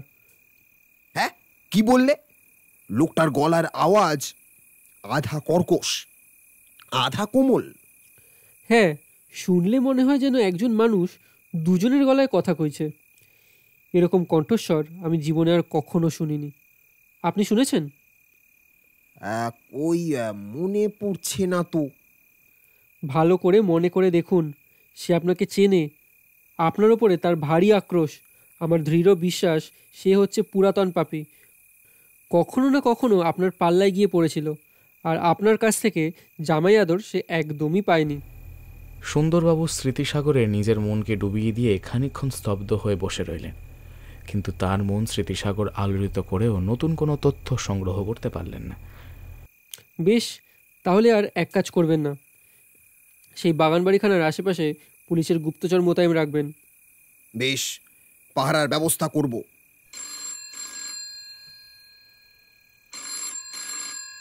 হঠাৎ বেজে উঠল টেলিফোনের ঘণ্টা। জয়ন্ত ফোন ধরে বললে, হ্যালো। মিনিট খানেক পরে ফোন ছেড়ে দিয়ে জয়ন্ত তাড়াতাড়ি হাত বাড়িয়ে পাশের দেয়ালে আনলা থেকে জামাটা টেনে নিয়ে বলল, সুন্দরবাবু, নিমতলা শ্মশানে এইমাত্র একটি আগুনে পোড়া মৃতদেহ এসেছে। চলো মানিক, জলদি। নিমতলা শ্মশান। সুন্দরবাবুর সঙ্গে জয়ন্ত ও মানিক মোটর থেকে নেমে পড়ল, কিন্তু আবার ব্যর্থতা। একটা পুড়ে মরা মানুষের লাশ পাওয়া গেল বটে, কিন্তু সেই মৃতদেহটা নিয়ে যারা এখানে এসেছিল তাদের কোনো পাত্তাই পাওয়া গেল না। পুলিশের যে জমাদারকে শ্মশানের ওপরে নজর রাখবার জন্য নিযুক্ত করা হয়েছিল তার দিকে সুন্দরবাবু ফিরে বললেন, এই, তুমি কি বাপু সাক্ষী গোপালের মতো হাঁ করে তাকিয়ে বসে গঙ্গার ঢেউ গুনছিলে? আমার কোনো দোষ নেই হুজুর, লাশ তো আমি আটকে ছিলুম। তা যারা লাশ এনেছিল তাদের আটকালে না কেন? আপনারা যারা গল্প শুনছেন কিন্তু এখনও সাবস্ক্রাইব করেননি, তাদের গল্পটি ভালো লাগলে সাবস্ক্রাইব করতে পারেন। তারা ডাক্তারের সার্টিফিকেট দেখালে। আমি বললুম ও তো চলবে না, থানার বড়বাবু এসে যদি হুকুম দেন তবেই তোমরা লাশ পোড়াতে পারবে। তাদের একজন বললে, বেশ, লাশ এখানে রইল, আমরা লরিতে বসে তোমাদের বাবুর জন্য অপেক্ষা করছি। লরি? হ্যাঁ হুজুর, মরাটা এনেছিল তারা একখানা লরির উপরে চাপিয়েই। তারপর? তারা আবার লরির উপরে গিয়ে উঠল, তারপর লরিখানা হুশ করে ছুটে চোখের আড়ালে চলে গেল। আর তুমি ফ্যাল ফ্যাল করে তাকিয়ে দাঁড়িয়ে রইলে? তাছাড়া আর কি করবো হুজুর, মানুষ তো লরির সঙ্গে ছুটতে পারে না। লরিতে কজন লোক ছিল? 4 জন। তাদের আবার দেখলে চিনতে পারবে? সবাইকে ভালো করে দেখবার সময় পাইনি, তবে যে লোকটা আমার সঙ্গে কথা কইছিল তার চেহারা আমার মনে আছে। তা কিরকম দেখতে? খুব কালো, খুব রোগা, আর খুব ঢ্যাঙা, চোখে কালো চশমা ছিল আবার। জয়ন্ত, শুনছো? শুনছি, কিন্তু শুনে হবে কি? তাকে তো আর ধরতে পারলুম না। তারপর জমাদার, তুমি ডাক্তারের সার্টিফিকেটের কথা কি বলছিলে না? হুজুর, এই নিন সেই সার্টিফিকেট। সুন্দরবাবু, ও নিয়ে মাথা ঘামিয়ে আর সময় নষ্ট করবেন না। আমি হলপ করে বলতে পারি ওখানে হচ্ছে জাল সার্টিফিকেট। তার চেয়ে লাশটাকে দেখবেন চলুন, যদি কোনো সূত্র পাওয়া যায়। শ্মশানের আঙিনার ওপরে ছিল মৃতদেহটা। মরাটাকে পাহারা দিচ্ছিল একজন জীবন্ত লাল পাগড়ি। খাটের ওপর থেকে নতুন কাপড়ের আবরণ সরিয়ে দেখা গেল একটা ভয়াবহভাবে অগ্নিদগ্ধ মানুষের বিকৃত দেহ। এখন এই লাশটাকে কি করা যায় বলো তো জয়ন্ত? মর্গে পাঠিয়ে দিন, এর ফটো তুলে কাগজে বিজ্ঞাপন দিন, দেখুন যদি কেউ শনাক্ত করতে পারে। তুমি নতুন কোনো সূত্র টুত্র আবিষ্কার করতে পারলে? হুম। তা এখন কি করতে চাও? সূত্র আবিষ্কারের জন্য অন্য কোথাও যাত্রা করতে চাই। সেটা কোথায়? বরেনবাবুর বাড়িতে। সেখানকার সব সূত্র তো অগ্নিদেব গ্রাস করেছেন। আমি জানতে চাই বরেনবাবুর ছোট ভাই কলকাতায় এসেছেন কিনা। নরেন্দ্রনাথ রায়চৌধুরী? হ্যাঁ। বেশ, চলো। সকলে মোটরে গিয়ে উঠল। খানিক পরেই গাড়ি বরেনবাবুর বাড়ির সামনে গিয়ে দাঁড়ালো। তখনও সেখানে আগুন জ্বলছিল না বটে, কিন্তু সেই অসম্পূর্ণ বাড়িখানার চারিদিকেই বিরাজমান করুদ্ধ অগ্নিশিখার কালো ধ্বংসচিহ্ন দেখা যাচ্ছিল। সদর দরজার চৌকাঠের ওপরে ম্রিয়মান মুখে উবুর হয়ে বসেছিল বরেনবাবুর প্রিয় ভৃত্য মানিক সুধলে। কি হে, তোমাদের ছোটবাবু খবর পেয়ে দেশ থেকে এসেছেন? আজ্ঞে হ্যাঁ, আজ সকালেই এসেছেন। আর কে এসেছেন? আর কেউ না, খবর শুনে গিন্নিমা পাগলের মতো হয়ে গিয়েছেন, তিনি আসতে পারেননি। আমরা নরেনবাবুর সঙ্গে দেখা করতে এসেছি। তিনি তো এখানে নেই। তবে কোথায় আছেন? বাবুর ছোট বোনের বাড়িতে। অন্নপূর্ণা দেবীর বাড়িতে? আজ্ঞে হ্যাঁ। জয়ন্ত, অন্নপূর্ণা দেবীর বাড়ি আমি চিনি, সেখানে বার দুয়েক নিমন্ত্রণ খেয়ে এসেছি। উত্তম, তুমি আমাদের পথপ্রদর্শক হও। আমাদের কোথায় যেতে হবে? বারাণসী ঘোষ স্ট্রিট। ধুর, আমরা যেন স্রোতের শ্যাওলা, ক্রমাগতই ভেসে ভেসে বেড়াচ্ছি। শেষ পর্যন্ত ভাসতে ভাসতে কোথায় গিয়ে যে ঠেকবো বাবা, তা ভগবানও জানেন কিনা সন্দেহ। দুনিয়ার মালিক ভগবানের হাতে অনেক কাজ। আমরা কোথায় ঠেকবো কি ঠেকবো না তা নিয়ে ভাববার সময় তার নেই।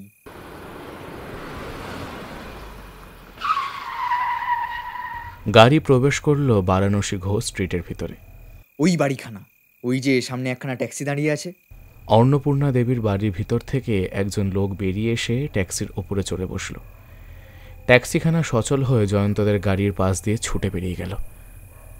আচম্বিতে জয়ন্ত ও নিজের গাড়ির মোড় ফিরিয়ে নিল। মানিক সবিস্ময়ে বললে, ও কি, কোথা যাও? ওই ট্যাক্সির পিছনে। কেন হে? দেখতে পেলে না সেই খুব কালো, খুব রোগা ঢ্যাঙা লোকটা? মোটরের মোড় ফিরিয়ে জয়ন্ত দেখল ট্যাক্সিখানা হঠাৎ ডান দিকের একটা রাস্তা ধরে সাত করে অদৃশ্য হয়ে গেল। জয়ন্ত সেই রাস্তা ধরল। ট্যাক্সির গতি তখন হয়ে উঠেছে দ্রুততর। জয়ন্তদের মোটরেরও গতি বেড়ে উঠল। দুখানা গাড়ির সেই মারাত্মক দৌড় দেখে সচকিত পথিকরা ছত্রভঙ্গ হয়ে ছড়িয়ে পড়ল দিকে দিকে। সুন্দরবাবু উত্তেজিত কণ্ঠে বললেন, হারে রে রে রে রে রে কালো চশমা, আজ তোকে খাপে না পুড়ে ছাড়বো না। বারে বারে ঘুঘু তুমি খেয়ে যাও ধান, এবার বধিব আমি তোমার পরাণ। আরো আরো জোরে জয়ন্ত, আরো জোরে। আরো জোরে নয়, আরো জোরে গাড়ি ছোটালে ঘুঘু পথের আগেই পথের প্রতীক বধ হবে। ঠিক বলেছ মানিক, খুনি ধরতে গিয়ে আমরা মানুষ খুন করবো নাকি? তার চেয়ে তুমি এক কাজ করো, ট্যাক্সিখানায় রিভলভারের নাগালের বাইরে যায়নি, তুমি গুলি ছুড়ে ওটা টায়ার ফুটো করে দাও, পারবে? মানিক রিভলভার বার করে ঘোড়া টিপলে। একবার, দুইবার, তিনবার, তৃতীয় গুলি বিদ্ধ করল একখানা টায়ারকে। দুম করে জাগলো এক আর্তনাদ। ট্যাক্সির দৌড় বন্ধ। তার পাশ ঘেঁষে দাঁড়িয়ে পড়ল জয়ন্তদের মোটর। গাড়ি থেকে নেমে ট্যাক্সির হুডের তলায় মাথা চালিয়ে হতভম্ব সুন্দরবাবু বিস্মিত কণ্ঠে বলে উঠলেন, আরে এই যে ভানুমতির খেল, কোথায় সেই বেটা কালো চশমা? আপনার ঘুঘু এবারেও ফাঁকি দিয়েছে ফাতকে। কিন্তু কেমন করে? ট্যাক্সি ড্রাইভারকে জিজ্ঞেস করুন। এই উল্লুক ড্রাইভার, হুজুর। আর হুজুর বলে আদিক্ষেতা করতে হবে না, সোজা জবাব দে, তোর বাবু বেটা গেল কোথায়? ও রাস্তা থেকে মোড় ফিরতেই বাবু আমার দিকে তিনখানা 10 টাকার নোট ছুঁড়ে দিয়ে লাফিয়ে পড়ে বললেন, ভাড়া আর বকশিস, জোরসে গাড়ি চালাও, থেমো না। আর তুমিও অমনি তার হুকুমে ভোঁ করে দৌড় মারলে? 2-3 টাকার জায়গায় 30 টাকা পেলে কে না কথা শোনে হুজুর, কিন্তু আমার লাভের গুড় পিঁপড়ে খেয়েছে। আপনারা আমার টায়ার ফাটিয়ে দিয়েছেন। বেশ করেছি, খুব করেছি, এখনো তোর মাথা ফাটাইনি, এই তোর ভাগ্যি। আমার মাথা ফাটাবেন কেন হুজুর? হ্যাঁ, ডাঙায় এসে তুই নৌকা ডুবিয়ে দিলি বলে। হ্যাঁ, আমি কিছুই জানি না হুজুর, ও বাবুকে এর আগে কখনো চোখেও দেখিনি। বেশ, থানায় গিয়েও কথা বলিস। আমি কেন থানায় যাব? সুন্দরবাবু জবাব দিলেন না। তখন গাড়ি ঘিরে ভিড় করে দাঁড়িয়েছিল অনেক কৌতূহলী লোক। একজন পাহারাওয়ালাও ছিল। সুন্দরবাবু তারই হাতে সঁপে দিলেন ট্যাক্সিওয়ালাকে। আমার কি মনে হচ্ছে জানো, খুনি আমাদের জয়ন্তের চেয়েও চালাক। খুনি জয়ন্তর থেকে চালাক কিনা জানি না, কিন্তু আপনার চেয়ে যে চালাক সেই বিষয়ে আর একটুও সন্দেহ নেই। যা মুখে আসে বলো বাবা, বলো। তোমার কাছে আমি ছাই ফেলতে ভাঙা কুলো ছাড়া তো আর কিছুই নই। যা বললুম সত্য। প্রমাণ দাও। যা স্বপ্রকাশ তার জন্য প্রমাণের দরকার নেই।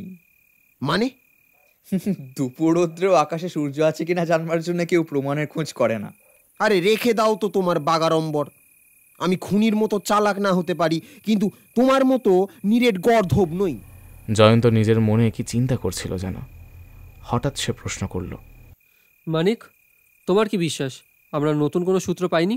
তাই তো আমার ধারণা। তোমার ধারণা ভ্রান্ত। কেন? বুঝিয়ে দিচ্ছি। তার আগে বলো দেখি, অন্নপূর্ণা দেবী বরেনবাবুর কোন বোন? সধবা ছোট বোন। তার সন্তান আছে? না। তুমি বলেছিলে বরেনবাবুর হত্যার পরে তার ভাই নরেনবাবুই সম্পত্তির উত্তরাধিকারী হবেন। নরেনবাবুর সন্তানাদি কি? তিনি বিবাহই করেননি। জুয়া খেলে তিনি সম্পত্তির অধিকাংশই উড়িয়ে দিয়েছেন। হ্যাঁ। তাহলে এখন তার টাকার টানাটানি? খুব সম্ভব তাই। এখনো তার জুয়ার নেশা আছে? থাকতে পারে, আমি ঠিক জানি না। কিন্তু তুমি এসব প্রশ্ন করছো কেন? মানিক, একটু মাথা ঘামাও, ভালো করে ভেবে দেখো। নরেনবাবু যে বাড়িতে এসে উঠেছেন, সেখান থেকে ওই কালো চশমা পরা রোগা আর ঢ্যাঙা লোকটা বেরিয়ে এলো কেন? ও যে খুনিদের দলের লোক তাতে আর কোনোই সন্দেহ নেই, কিন্তু এই বাড়ির সঙ্গে ওর কিসের সম্পর্ক? ও লোকটা আশাপূর্ণা দেবীর স্বামী নন তো? নিশ্চয়ই নয়। অন্নপূর্ণা দেবীর স্বামীকে আমি চিনি। তবে কি ও লোকটা নরেনবাবুর বন্ধু? আমি জানি না। কিন্তু জানতে হবে মানিক, জানতেই হবে। সর্বাগ্রে ওটাই জানা দরকার। আজ একটা বড় সূত্র পেলুম। চলো বরেনবাবুকে নিয়ে একটু নাড়াচাড়া করে আসি। বন্ধু, মানুষ চেনা বড় কঠিন। পথে আস্তে আস্তে সুন্দরবাবু হঠাৎ চিৎকার করে বলে উঠলেন, ঠিক ঠিক ঠিক। কি ব্যাপার? সুন্দরবাবুর মগজের ভিতরে ঝড় উঠল নাকি? ঝড় নয় মূর্খ, ঝড় নয়। তবে? আমি চিন্তা করছিলুম। চিৎকার করে কেউ চিন্তা করে নাকি? চিৎকার করে কেউ চিন্তা করে না বটে, কিন্তু চিন্তা করবার পর লোকে অনায়াসেই চিৎকার করতে পারে। বেশ চিন্তামণি মশাই, আপনার মূল্যবান চিন্তাটা কি শুনি। এ না হয়েই যায় না। কি না হয়ে যায় না? ওই নরেনবাবু। বলুন। ওই নরেনবাবুটির ওপরে আমার ভীষণ সন্দেহ হচ্ছে। কেন? জয়ন্ত ঠিক আন্দাজ করেছে নরেনবাবু লোকটি বড় সহজ মানুষ নয়। খুনিদের দলের সঙ্গে যে সম্পর্ক পাতায়।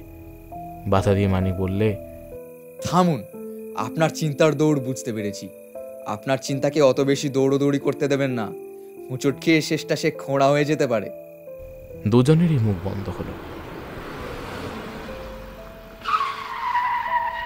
গাড়ি আবার এসে থামলো অন্নপূর্ণা দেবীর বাড়ির দরজায়। বেয়ারা মানিককে চিনত। সকলকে বৈঠকখানায় বসিয়ে নরেনবাবুকে খবর দিতে গেল সে। কিছুক্ষণ পরে ঘরের ভিতরে নরেনবাবুর প্রবেশ। বেশ সুন্দর চেহারা, এক হারা কিন্তু মানানসই দেহ, টকটকে রং, চোখ নাক ঠোঁট যেন তুলি দিয়ে আঁকা, সূক্ষ্ম একটি গোঁফের রেখা, মুখখানি যেন সরলতার প্রতীক। কিন্তু তার ভাবভঙ্গি আজ বিষাদের দ্বারা আচ্ছন্ন। সকলের ওপরে একবার চোখ বুলিয়ে নিয়ে নরেন বললে, এই যে মানিকবাবু, নমস্কার। এরা কারা? জয়ন্ত ও সুন্দরবাবুর পরিচয় দিলে মানিক। নরেনের দুই ভুরু সংকুচিত হল। সে বলল, আমার মন আজ ভালো নয়, বেশিক্ষণ কথা বলতে পারবো না, এজন্য অপরাধ নেবেন না।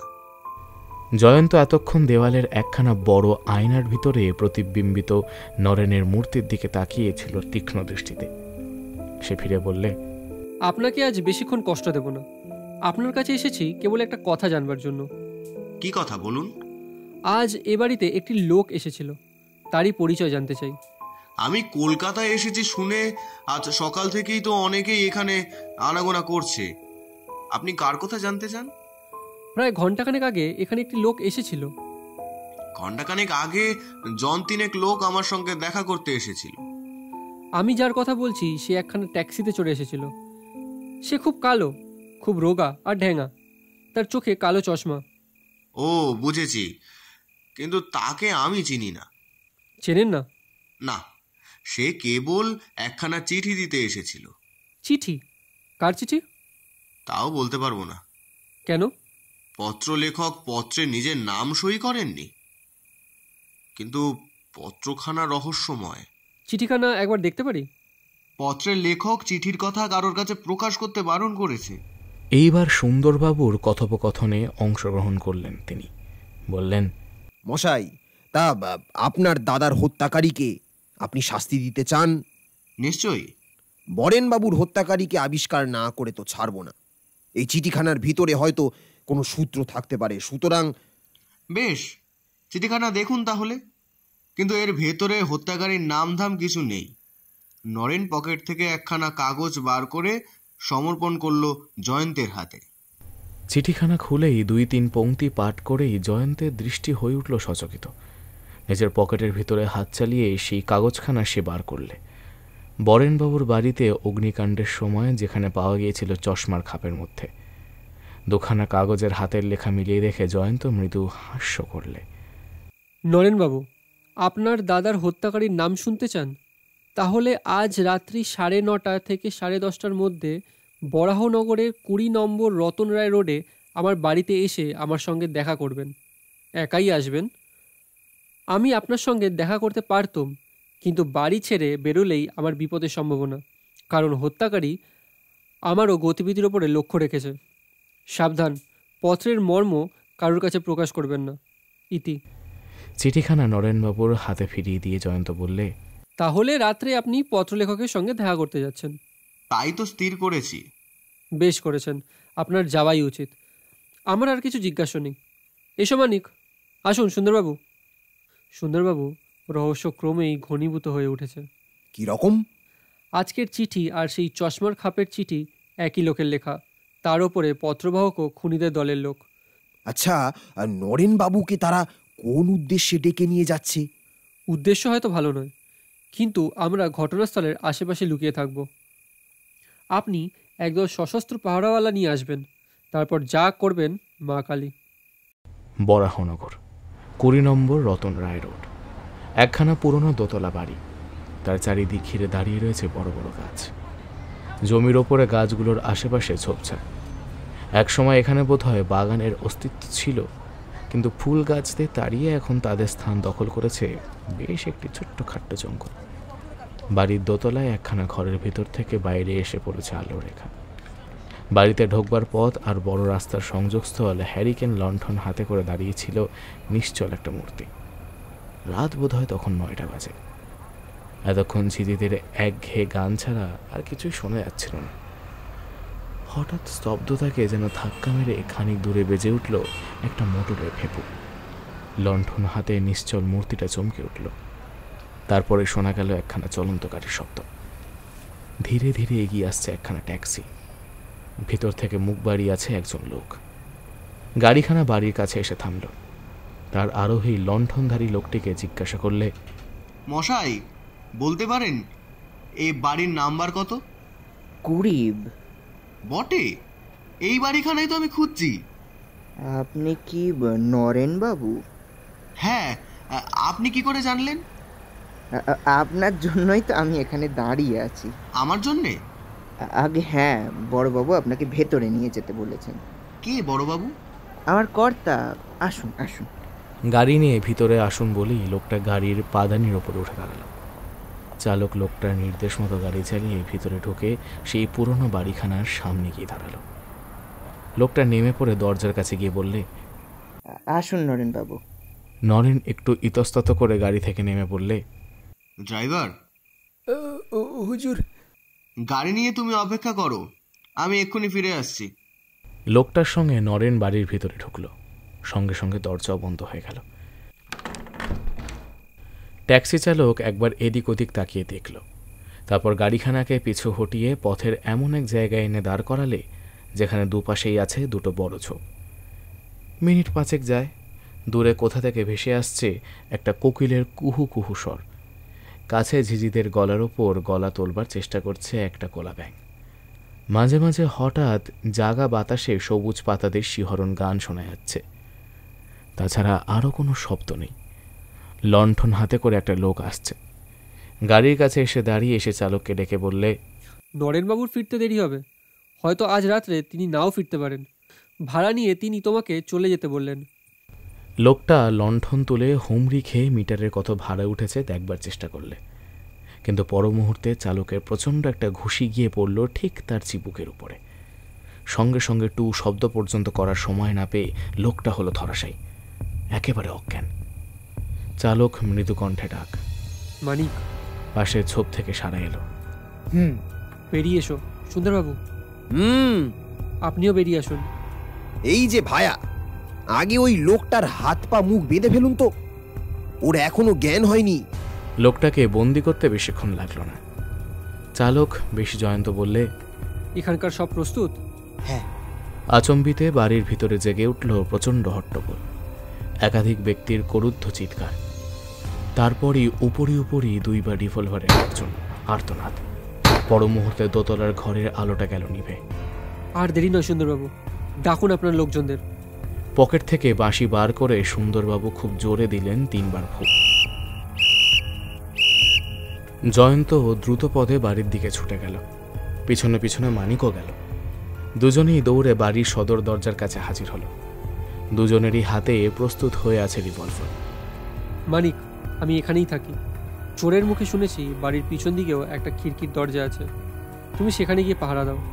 তারপর যদি কেউ বাড়ির বাইরে যাওয়ার চেষ্টা করে সাথে সাথে গুলি করবে, অর্থাৎ প্রাণে মারবে না, কেবল গুলি ছুড়ে তাকে ভয় দেখাবে। বেশ। সুন্দরবাবু এক্ষুনি লোকজন নিয়ে এসে বাড়ি ঘেরাও করে ফেলবেন, আমাদের বেশিক্ষণ পাহারা দিতে হবে না। মানিক ছুটে চলে গেল। হঠাৎ গুরুম শব্দে একটা বন্দুক গর্জন করে উঠল। গাছে গাছে কাক ও অন্যান্য পাখিদের ভীত চিৎকার শোনা গেল। জয়ন্ত আপন মনেই বললে, বন্দুক ছুড়লে কে? শব্দটা এলো যেন উপর থেকে। মানিকের কোনো বিপদ হলো না তো? ধূপ ধূপ করে ভারী ভারী পা ফেলে সুন্দরবাবু ঊর্ধ্বশ্বাসে দৌড়ে এসে কেবল 3 বার বললেন, ব্যাপার কি? কি কাণ্ড, বাপরে বাপ! কাণ্ড আবার কি? মাথার ছেদার ভেতর দিয়ে এক্ষুনি প্রাণপক্ষী বহির্গত হয়ে যেত। বুঝিয়ে বলুন। কোথা থেকে কোন বেটা তেঁদর আমার মাথা টিপ করে বন্দুক ছুঁড়েছিল? গুলি লাগেনি তো? লাগেনি মানে? নিশ্চয়ই লেগেছে, আলবাত লেগেছে। তবু আপনি মাটির ওপরে লম্বমান হননি? কেন লম্বমান হইনি দেখতে পাচ্ছ না? হ্যাঁ বাবা রে বাবা, ইতিমধ্যে মাথায় আমি স্টিল হেলমেট পরে নিয়েছি যে। নইলে কি সর্বনাশী যে হয়ে যেত। ও আলোচনা এখন থাক, আপাতত যে বন্দুক ছুঁড়েছে তাকে ধরতে হবে তো? হ্যাঁ নিশ্চয়ই নিশ্চয়ই। এমন সময় মানিক এসে বলল, আমার আর খিড়কিতে থাকবার দরকার নেই জয়ন্ত, দ্বার রক্ষা করবার জন্য পাহাড়ওয়ালারা এসে পড়েছে। খিড়কি দিয়ে কেউ বেরোবার চেষ্টা করেনি? জনপ্রাণী না। এই বেটারা তাহলে বাড়ির ভিতরে আছে, এবারে আর আমাদের কাঁচকলা দেখাতে পারবে না। এই চলো জয়ন্ত, আমার আর তর সইছে না। আপনার মাথায় হেলমেট আছে, আপনিই পথ দেখান। কেউ যদি গুলি ছোড়ে হেলমেট দিয়ে ঠেকাবেন। কিন্তু কেউ আর বন্দুক ছুড়ল না। বাড়ির ভিতরটার মৃত্যুর মতো স্তব্ধ। একতলার সব ঘর তন্ন তন্ন করে খুঁজেও একটা মিশকালো বিড়াল ছাড়া আর কারুর দেখা পাওয়া গেল না। এইবার দোতলায় বন্দুকের শব্দটা এসেছিল দোতলা থেকেই। সুন্দরবাবু হলেন পশ্চাৎপদ। পাহারাওয়ালাদের ডেকে বললেন, এই শোনো, তোমরা আগে আগে যাও, যাকে দেখবে তাকেই গ্রেপ্তার করবে। ভয় নেই, আমি তোমাদের পিছনে পিছনেই আছি। দোতলায় 4খানা ঘর, সব ঘরই খাঁ খাঁ করছে, কিন্তু একখানা ঘরের রক্তপ্লাবিত মেঝের ওপর পড়ে রয়েছে একটা রিভলভার। সুন্দরবাবু, আপনারা বাড়ির ছাদটা একবার খুঁজে আসুন, আমি এই ঘরেই আছি। ছাদও শূন্য। হতভম্ব সুন্দরবাবু হেলমেট খুলে টাক চুলকাতে চুলকাতে নেমে এসে দেখলেন জয়ন্ত গম্ভীর মুখে দাঁড়িয়ে আছে, তার হাতে একটা রিভলভার। বেটারা মায়াবী, হাওয়া হয়ে হাওয়ার সঙ্গে মিলিয়ে গিয়েছে। এই রিভলভারটা আমি নরেনবাবুকে দিয়েছিলাম, কিন্তু অস্ত্রটা এখানে ফেলে নরেনবাবু গেলেন কোথায়? সেই বন্দুকধারী বা কোথায়? ঘরের মেঝে এত রক্ত কার? নরেনবাবু নয় তো? সম্ভবত নয়। আমরা রিভলভার ছোড়বার আগেই শব্দ শুনেছি 2 বার। এই রিভলভারেও 6টা ঘরের ভিতরে 2টো ঘরে গুলি নেই। আমার বিশ্বাস আত্মরক্ষার জন্য নরেনবাবু গুলি ছুঁড়ে শত্রুদের কাউকেই হত বা আহত করেছেন। কিন্তু নরেনবাবুই বা কোথায়? আর তার হত কি আহত শত্রুর দেহটাই বা কোথায়? এই বাড়ির ভিতর থেকে সুন্দরবাবুর টাক ফাটাবার জন্য যে লোকটা বন্দুক ছুঁড়েছিল, সেও তো তার বন্দুক নিয়ে অদৃশ্য হয়েছে। মানিক, মেঝের রক্তের ওপরে কতগুলো পদচিহ্ন রয়েছে দেখো। আমি পরীক্ষা করে 6 জন লোকের পদচিহ্ন পেয়েছি। একজনের পা খুব বড়, বোধহয় মাথাতেও সে খুব ঢ্যাঙা। কি আশ্চর্য, বাড়ির কোনো দরজা দিয়েই কোনো লোক বাইরে বেরোতে পারেনি, কিন্তু এতগুলো মানুষ কি শূন্যপথে পাখির মতো উড়ে পালিয়েছে? মানিক, এ ঘরের দরজা দিয়েও কেউ বাইরে যায়নি। কেমন করে জানলে? তাহলে রক্তাক্ত দেহটা থেকে নির্গত রক্তের ধারা ঘরের বাইরেও দেখতে পাওয়া যেত, কিন্তু বাইরে কোথাও এক ফোঁটাও রক্তের দাগ নেই। হ্যাঁ, তাও বটে, তাও বটে। ঘরের ভিতরে অনেকগুলো লোক ছিল, কিন্তু তারা ঘরের ভিতরেও নেই আর ঘরের বাইরেও যায়নি। ও অবাক করলে বাবা। প্রায় আসবাবহীন ঘর, চারিদিকে ইটের দেওয়াল, একটা টিকটিকিও এখানে লুকিয়ে থাকতে পারে না। এ কি সমস্যা? এই সমস্যার সমাধান না করে আমি এখান থেকে নড়ব না। আপনারা যারা গল্প শুনছেন কিন্তু এখনও সাবস্ক্রাইব করেননি, তাদের গল্পটি ভালো লাগলে সাবস্ক্রাইব করতে পারেন। সুন্দরবাবু ঘুরে ঘুরে ঘরের চারিদিক দেখে নিলেন সন্দিগ্ধ চোখে, তারপর হেলমেটটা আবার মাথায় পরে ফেললেন। ও কি মশাই, ওটা আবার মস্তকে ধারণ করলেন কেন? এখানে আমরা ছাড়া আর কেউ তো নেই। এখন নেই, কিন্তু এক্ষুনি তারা দেখা দিতেও পারে। যেসব শত্রু ঘরের দরজা দিয়ে বেরিয়ে যায় না, অথচ ঘরের ভিতরেও থাকে না, তাদের বিশ্বাস করতে নেই। তারা মায়াধর, তারা সব করতে পারে।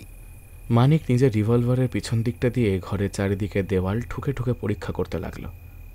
এই কি দেখছো মানিক? দেখছি দেওয়ালের কোনো জায়গা ফাঁপা কিনা, কিন্তু না, এ নিরেট দেওয়াল, এর কোনো গুপ্তঘর নেই। কি হলো জয়ন্ত? এদিকের জানলা দিয়ে গঙ্গা দেখা যায়। সেটা আমরা এখান থেকেই দেখতে পাচ্ছি, কিন্তু কথা কইতে কইতে তুমি হঠাৎ ছুটে গেলে কেন? একটা শব্দ শুনছো না? শুনছি, একখানা মোটর বোটের শব্দ। হ্যাঁ, গঙ্গার ওপর দিয়ে একখানা মোটর বোট যাচ্ছে। মোটর বোটের শব্দটা আগে ছিল না, এইমাত্র জাগলো। নিশ্চয়ই বোটখানা ছাড়া হয়েছে কাছাকাছি কোনো জায়গা থেকে। এত রাত্রে বোটে চড়ে গঙ্গার হাওয়া খাওয়ার শখ হলো কোন মহাপুরুষদের, সেই কথাই ভাবছি। সন্দেহজনক বটে। কিছুজন সেপাইকে গঙ্গার ধারে পাঠাবো নাকি? এখন আর পাঠিয়ে লাভ হবে না সুন্দরবাবু। এতক্ষণে বোটখানা অনেক দূরে চলে গিয়েছে, আর তার নাগাল পাওয়া প্রায় অসম্ভব। এই তুমি কি বলতে চাও যে? আমি কিছুই বলতে চাই না, আমি খালি আপনাকে একটা ব্যাপার দেখাতে চাই। কি? যে দেওয়ালে জানলাটা গাঁথা আছে তার দিকে ভালো করে তাকিয়ে দেখুন। ওরে বাবা, এত মোটা দেওয়াল তো আমি জীবনে চোখেও দেখিনি। ঘরের অন্য 3 দিকের দেওয়াল দেখুন, কোনো দেওয়ালই তো চওড়া নয়। এই তাই তো হে, এর মানে কি? সেইটাই বিবেচ্য। এ যেন চীনের প্রাচীরের নমুনা। এইবার মেঝের রক্তের দিকে তাকান, কি দেখছেন? একটু অত্যুক্তি করলে বলা যায় মেঝের ওপর দিয়ে বইছে রক্তের ঢেউ। আর কিচ্ছু দেখছেন না? রক্তের মাঝে মাঝে অনেকগুলো মানুষের পায়ের দাগ। আর কিছু?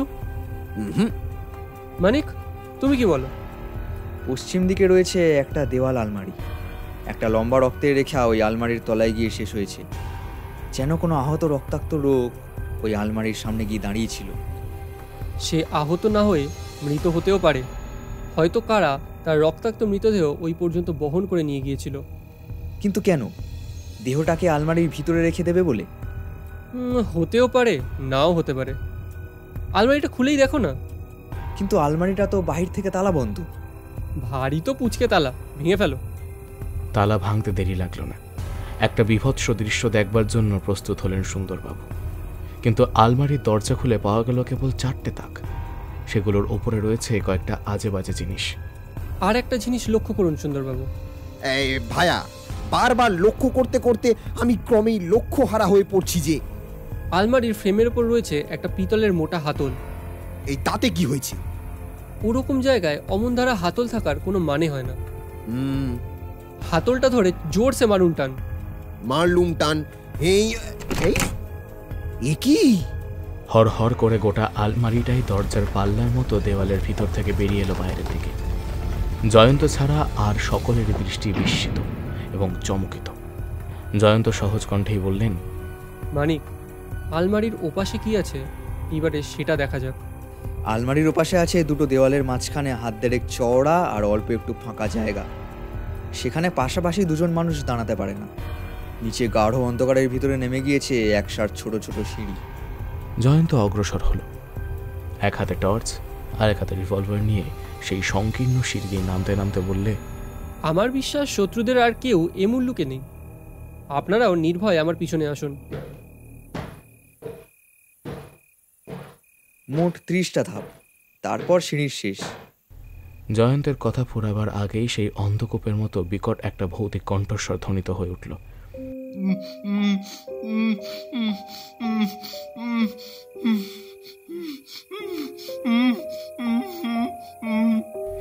মস্ত একটা লম্ফ ত্যাগ করে আবার সিঁড়ির উপরে গিয়ে পড়ে সুন্দরবাবু সভয় বলে উঠলেন, কি রে বাবা, কি আওয়াজ? পালিয়ে এসো জয়ন্ত, এই মানিক, পালিয়ে এসো। যেদিক থেকে শব্দটা ভেসে আসছিল সেই দিকে জয়ন্ত ফিরে দাঁড়ালো চোখের পলক পড়বার আগেই। টর্চের আলোতে দেখা গেল এক কোণে মেঝের ওপর পড়ে রয়েছে একটা নিশ্চেষ্ট মনুষ্য মূর্তি, তার মুখে বন্ধন, তার হাতে বন্ধন, তার পায়ে বন্ধন। মানিক 2 পা এগিয়ে হেঁটে মূর্তিটাকে দেখে সবিস্ময়ে বলে উঠল, নরেন বাবু না? নরেন বাবু, এভাবে আমাদের ভয় দেখানো উচিত হয়নি। কি রে বাবা? কি করব বলুন, এছাড়া কোনো শব্দ উচ্চারণ করবার উপায় ছিল না আমার। ব্যাপারটা সংক্ষেপে বর্ণনা করতে পারবেন? পারবো। বাড়ির উপরকার ঘরে উঠবার পর একজন খুব রোগা আর ঠ্যাঙা লোক আমার সঙ্গে অল্পক্ষণ বাজে কথা কইলে। তারপর অতর্কিতে পিছন থেকে আমায় আক্রমণ করলে কয়েকজন লোক। কোনো ক্রমে একবার তাদের হাত ছাড়িয়ে আমি উপরে উঠি এবং 2 বার রিভলভার ছুড়লাম। একটা লোক জখম হয়ে মাটিতে পড়ে গেল বটে, কিন্তু বাকি লোকগুলো আবার আমার উপর ঝাঁপিয়ে পড়ে বেঁধে ফেললো আমার হাত পা মুখ সব। তারপর তারা আমাকে নিয়ে কি করতো জানি না, কিন্তু হঠাৎ বাইরে আপনাদের বাঁশি বেজে উঠলো। রোগা ঠ্যাঙা লোকটা বলল, পালাও পালাও, পুলিশ এসেছে। তখন আমার আর সেই আহত লোকটার দেহ মাটির উপর থেকে তুলে নিয়ে তারা দেয়ালের উপর গুপ্ত দ্বার খুলে সিঁড়ি দিয়ে এখানে নেমে এলো। আসবার সময় সেই রোগা ঠ্যাঙা লোকটা বোধহয় আপনাদের লক্ষ্য করে একবার বন্দুকও ছুঁড়েছিল। নরেন বাবু, সেই লোকটার গলার আওয়াজ কেমন? স্বাভাবিক। আধা নরম আধা কর্কশ নয় তো? না। মানিক, তাহলে বোধ হচ্ছে বেহালার বাগান বাড়িতে যে আমাদের সঙ্গে কর্তৃত্বের স্বরে কথা বলছিল সে আর এই রোগার ঢ্যাঙা লোকটা একই ব্যক্তি নয়। আচ্ছা নরেন বাবু, আপনাকে এখানে ফেলে রেখে লোকগুলো কোন দিকে গিয়েছে বলতে পারেন? হ্যাঁ, তারা ওই দরজা খুলে বেরিয়ে গেল। জয়ন্ত দরজার ওপাশটা টর্চের সাহায্যে আলোকিত করে বললে, এই যে একটা সুড়ঙ্গ। বাবা, এরা দেখছি জাত শয়তান, আয়োজনের কিছুই বাকি রাখেনি। কেবল স্থলপথে জলপথেই ওদের চলাচল নয় হে জয়ন্ত, ওরা হয়তো এরোপ্লেনে উঠে আমাদের ফাঁকি দিতে পারে। আমার মনে হয় এদের একজন বিচক্ষণ দলপতি আছে। সাধারণত সে নিজে থাকে আড়ালে আড়ালে, নিরাপদ ব্যবধানে, আর তার হুকুম তামিল করে দলের অন্য সবাই। ওই রোগা ঢ্যাঙা লোকটা বোধহয় তার ডান হাতের মতো হয়। এই আমার মনে হয় এই অদৃশ্য দলপতি কোনো দিনই দৃশ্যমান হবে না, ধরা পড়বে বড়জোর তার চেলা চামুন্ডারা। দলপতিকে চোখে না দেখলেও খুব সম্ভবত আমি তার অর্ধ কোমল আর অর্ধ কর্কশ কণ্ঠস্বর শুনেছি। সে স্বর আমি কোনোদিনও ভুলতে পারবো না, কারণ সযত্নে তার রেকর্ডিং রেখেছি আমার স্মৃতির গ্রামাফোনে। তার স্বর আবার শুনলে তাকে চিনতে পারবো। আর এটাও জেনেছি আপনার উপর তাদের প্রচণ্ড ক্রোধ। নিশ্চয়ই সে পুরাতন পাপী কখনো না কখনো আপনার পাল্লায় গিয়ে পড়েছিল, আর আপনি বোধহয় জামাই আদর করেননি। তোমার ওই অর্ধ কোমল অর্ধ কর্কশ কণ্ঠের অধিকারীকে আমি তো স্মৃতি সাগর মন্থন করেও আবিষ্কার করতে পারলুম না হে। আপাতত থাকো কথা। নরেনবাবু, আপনি 2 জন পাহারালার সঙ্গে এবারে ওপরে গিয়ে একটু বিশ্রাম নিন। ততক্ষণে আমরা সুড়ঙ্গটার ভিতরে দৃষ্টি সঞ্চালন করে আসি। সুড়ঙ্গটাও সংকীর্ণ, তার ভিতরে পাশাপাশি চলতে পারে না 2 জন মানুষ। বেশ খানিকটা এগিয়ে যেখানে সুড়ঙ্গটা শেষ হয়েছে সেখানে রয়েছে আরেকটা ছোট্ট দরজা, আর সেটা টানতেই খুলে গেল তার কবাট। বাইরে থেকে দরজার ওপরে ঝুলছে এত লতাপাতা যে সহজে তার অস্তিত্ব আবিষ্কার করা যায় না। তারপর প্রায় কাঠচারেক জমি জুড়ে বিরাজ করছে কাটা ঝোপের পর কাটা ঝোপ আর আগাছার নিবিড় জঙ্গল। জয়ন্ত স্তব্ধ মুখে সেই দিকে তাকিয়ে রইল, যেখানে আঘাটাতেও গঙ্গার জলবায়ু ছড়িয়ে দিয়ে যাচ্ছে চাঁদের আলোর হীরের টুকরো। খানিকক্ষণ পর সে মুখ তুলে বললে, মানিক, পুলিশের সাড়া পেয়ে ওরা তাড়াতাড়িতে নরেনবাবুকেও নিয়ে পালাতে পারেনি। আমরা যে গুপ্তপথের সন্ধান পাবো সেটা ওরা আন্দাজ করতে পারবে না। নরেনবাবুর একটা ব্যবস্থা করার জন্য ওরা নিশ্চয়ই 2-1 দিনের মধ্যে লুকিয়ে আবার সুড়ঙ্গের ভেতরে প্রবেশ করবে। তোমার অনুমান অসঙ্গত নয়। সে সুযোগ আমরা ছাড়ব না। তারা আসবে রাতের অন্ধকারেই। আমরাও কাল থেকে এইখানে রাত জেগে গঙ্গার গান শুনব। এবারে সুড়ঙ্গে ঢুকলে তারা তো আর বেরোতে পারবে না। আপনার নরেনবাবুকে আমাদের বাড়িতে লুকিয়ে রাখব। তাকে যে আমরা উদ্ধার করেছি সেটা ওদের জানতে দেওয়া যাবে না। মন্দফন্দি নয়। এখন চলো, ঘুমিয়ে আমার চোখ জড়িয়ে আসছে। তারপর কেটে যায় 1, 2, 3 দিন। জয়ন্ত সদল বলে রাত জাগে বাহনগড়ের গঙ্গার ধারে। কেবল তারা নয়, সে মুল্লুকের মশাও সানন্দে ঐকতান বাজিয়ে রাত জাগে তাদের সঙ্গে। সুন্দরবাবুর অভিযোগের আর অন্ত নেই। 3 দিন পরে জয়ন্ত হাল ছেড়ে দিল। সে বুঝল নরেনবাবুর জন্য অপরাধীরা আর সুড়ঙ্গের মধ্যে পদার্পণ করবে না। এই আমি তো গোড়া থেকেই বলে আসছি, ওরা আমাদের চেয়ে চালাক। এত সহজে ফাঁদে পা দেবার বান্দা ওরা নয়। ওদের আসল উদ্দেশ্য এইবার বুঝতে পেরেছি। মানে? ওদের ইচ্ছে নরেনবাবু অন্ধকূপে বন্দী হয়ে তিলে তিলে দিনে দিনে মৃত্যুর কোলে ঢলে পড়ুক। ওরা নরেনবাবুকে পথ থেকে সরাতে চেয়েছিল। কাজেই অকারণে সুড়ঙ্গের ভিতরে এসে ওরা আর পুলিশের নজরে পড়তে রাজি নয়। হ্যাঁ, কিন্তু নরেনবাবুকে জমালয়ে পাঠাবার জন্যে ওদের এতটা আগ্রহ কেন? এখনও এই প্রশ্নের সঠিক উত্তর খুঁজে পাইনি। তবে যে কারণে বরেনবাবু মারা পড়েছেন ঠিক সেই কারণেই ওরা নরেনবাবুকে বধ করতে চায়। সে বিষয়ে আর কোনো সন্দেহ নেই। এ আবার তোমার কিরকম হেয়ালি হে? এদিকে বলছো তুমি সঠিক উত্তর জানো না, আবার বলছো ওরা একই কারণে বরেনবাবুকে বধ করবার পরে নরেনবাবুকেও বধ করতে চান। সুন্দরবাবু, আপাতত এর বেশি আর কিছু বলতে পারবো না। তবে এই মামলাটা হাতে নিয়েই আমার মনে যে সন্দেহ জেগেছিল, অবশেষে সেই সন্দেহই বোধ করি সত্য প্রমাণিত হবে। আপনি আজ সন্ধ্যার সময় আমার বাড়িতে একবার আসবেন? আসবো। এই কিন্তু কেন বলো দেখি? আমাদের বরানগরের অভিযান তো ব্যর্থ হলো। আজ আর একটা নতুন সূত্রের সন্ধানে যাত্রা করব। সেদিনের সন্ধ্যা। জয়ন্ত বৈঠকখানায় বসে বাঁশি বাজাচ্ছে এবং মানিক ধরেছে তবলা। সুন্দরবাবুর প্রবেশ। 2 বন্ধুর প্রতি বিরক্তিপূর্ণ দৃষ্টিপাত। একখানা চেয়ার টেনে নিয়ে উপবেশন। অধীরভাবে একবার হুম শব্দ উচ্চারণ। কিন্তু জয়ন্ত ও মানিক তার দিকে ফিরেও তাকালো না। সমান তালে বাজাতে লাগলো বাঁশি আর তবলা। সুন্দরবাবু আর পারলেন না, বললেন, কি হে জয়ন্ত, বাঁশির প্যান প্যানানি শোনাবার জন্যই কি আজ আমাকে এখানে আসতে বলেছো? তাতেও উত্তর নেই। বাঁশি আর তবলা বোবা হলো না। আরও মিনিট 2 অপেক্ষা করে সুন্দরবাবু উঠে দাঁড়িয়ে বললেন, এসেছিলুম একটা জরুরি খবর দিতে, তা তোমরা যখন শুনবে না আমি আর কি করব বলো। এই চললুম আমি। মানিকের তবলায় পড়ল তেহাই। জয়ন্তের বাঁশিও হলো স্তব্ধ। আপনি জানেন তো সুন্দরবাবু, মাঝে মাঝে বাঁশি বাজানোর জন্য আমার প্রাণটা আনচান করে। আর তবলা বাজাবার জন্য আমার হাত নিষ্পিস করে। ও দুটো যন্ত্রই আমাকে যন্ত্রণা দেয়। তবে সে তার শুনবেন? কিংবা রক্ষা করো বাবা, রক্ষা করো। আবার সেতারের প্রিং প্রিং ওসব আমি বুঝিও না, ভালোও লাগে না। তবে আপনার কি ভালো লাগে সুন্দরবাবু? আমাদের মধু যদি এখন 4 ফাউলের স্যান্ডউইচ নিয়ে আসে।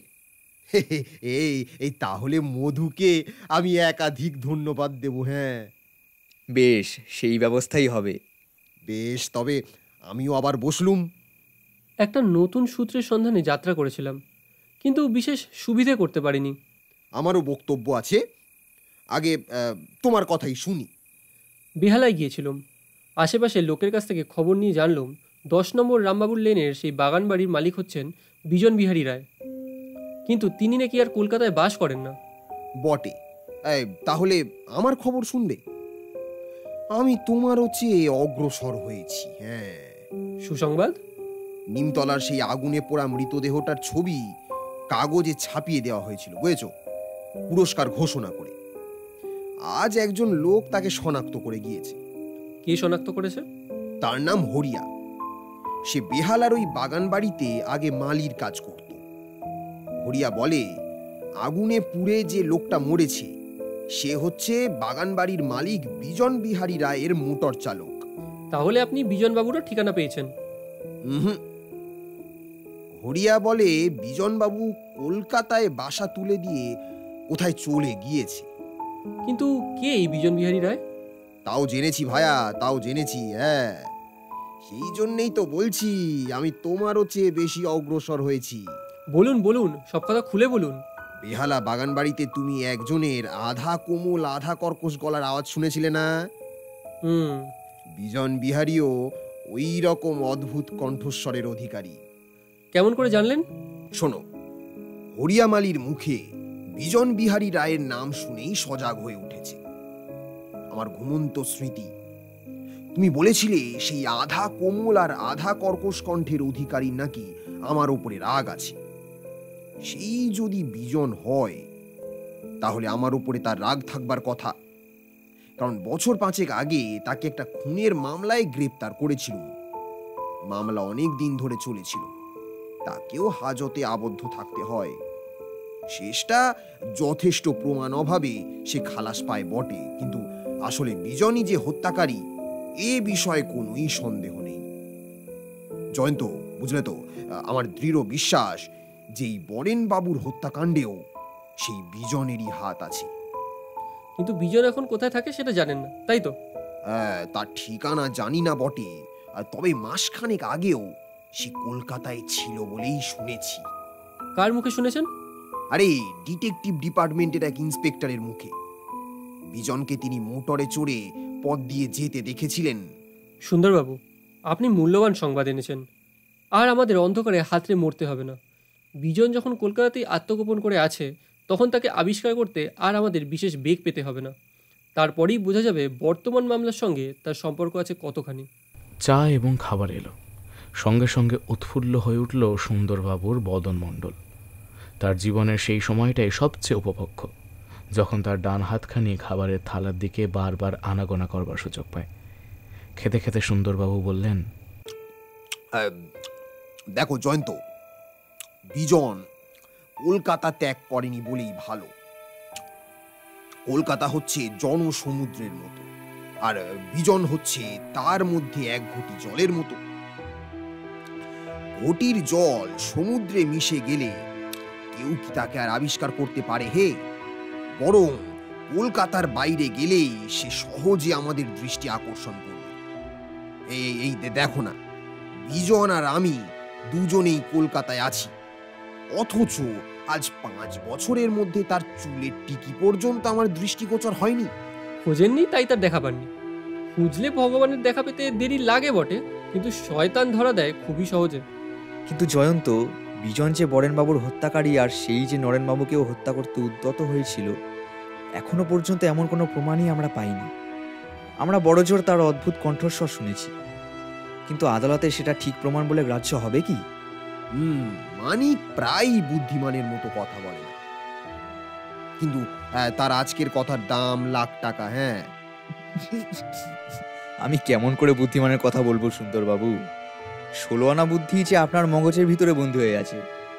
বলছেন আমার কথার দাম লাখ টাকা। এমন করে আমার লজ্জা দেবেন না দাদা। আপনার কাছে আমি, শাখা মৃগের কাছে নিংটি ইঁদুর। শাখা মৃগ মানে কি জয়ন্ত? শুনলে কি খুশি হবেন? কেন হব না? মানেটা ভালো নয়। এই, তবু আমি শুনবো, শাখা মৃগ মানে কি? কপি। কি কপি? ফুলকপি? এই ফুলকপিও নয়, বাঁধাকপিও নয়, শুধু কপি, অর্থাৎ বানর। সুন্দরবাবু একটিমাত্র বাক্য উচ্চারণ না করে দাঁড়িয়ে উঠলেন। তারপর মানিকের ভাবহীন মুখের দিকে প্রজ্বলিত দৃষ্টি নিক্ষেপ করে হন হন করে ঘরের ভিতর থেকে বেরিয়ে গেলেন। জয়ন্ত হাসতে হাসতে বললে, সুন্দরবাবুকে তাড়ালে মানিক? উনি তাড়া খেয়ে চলেও যান, আবার তাড়াতাড়ি ফিরেও আসেন। যাক ও কথা। এখন বাড়ির ভেতর থেকে একবার নরেনবাবুকে ডেকে আনো দেখি, তার সঙ্গে দুটো কথা বলবো। মানিক চলে গেল এবং মিনিট 3 পরে নরেনবাবুকে নিয়ে ফিরে এলো। আর অজ্ঞাতবাস ভালো লাগছে না জয়ন্তবাবু। বসুন, আর আপনাকে অজ্ঞাতবাস করতেও হবে না। যে উদ্দেশ্যে আপনাকে লুকিয়ে রেখেছি, আমাদের সে উদ্দেশ্য ব্যর্থ হয়েছে। শুনে বাঁচলুম। আচ্ছা নরেনবাবু, আপনার দাদার সম্পত্তির উত্তরাধিকারীকে? আমি। বরেনবাবু উইল করে গেছেন? আগে হ্যাঁ। আপনার সন্তান আছে? না। স্ত্রী? বিবাহ করিনি, আর কখনো করবও না। তাহলে আপনার মৃত্যুর পর সম্পত্তির উত্তরাধিকারী হবে কে? আমার ভাগ্নে। শুনেছি আপনার ভগ্নী বন্ধা। সে আমার ছোট বোন। আমার বিধবা দিদির ছেলে আছে। তার কয় ছেলে? একটি মাত্র। বটে। তার বয়স কত? সে প্রায় আমার সমবয়সী। তিনি কি করেন? জানি না। সে কি? আশ্চর্য হচ্ছেন? অবশ্য আশ্চর্য হওয়ার মতনই কথা। আসল কথা কি জানেন জয়ন্তবাবু? দিদির সঙ্গে আমার সদ্ভাব আছে বটে, কিন্তু আমার ভাগ্নের সঙ্গে সম্পর্ক তুলে দিতে বাধ্য হয়েছে। কেন? সে মানুষ নয়, একেবারে লক্ষ্মী ছাড়া। তার কথা স্মরণ করলেও লজ্জায় আমার মাথা কাটা যায়। খুবই দুঃখের কথা। লোক ঠকানো তার ব্যবসা। একবার খুনের মামলাতেও পড়েছিল।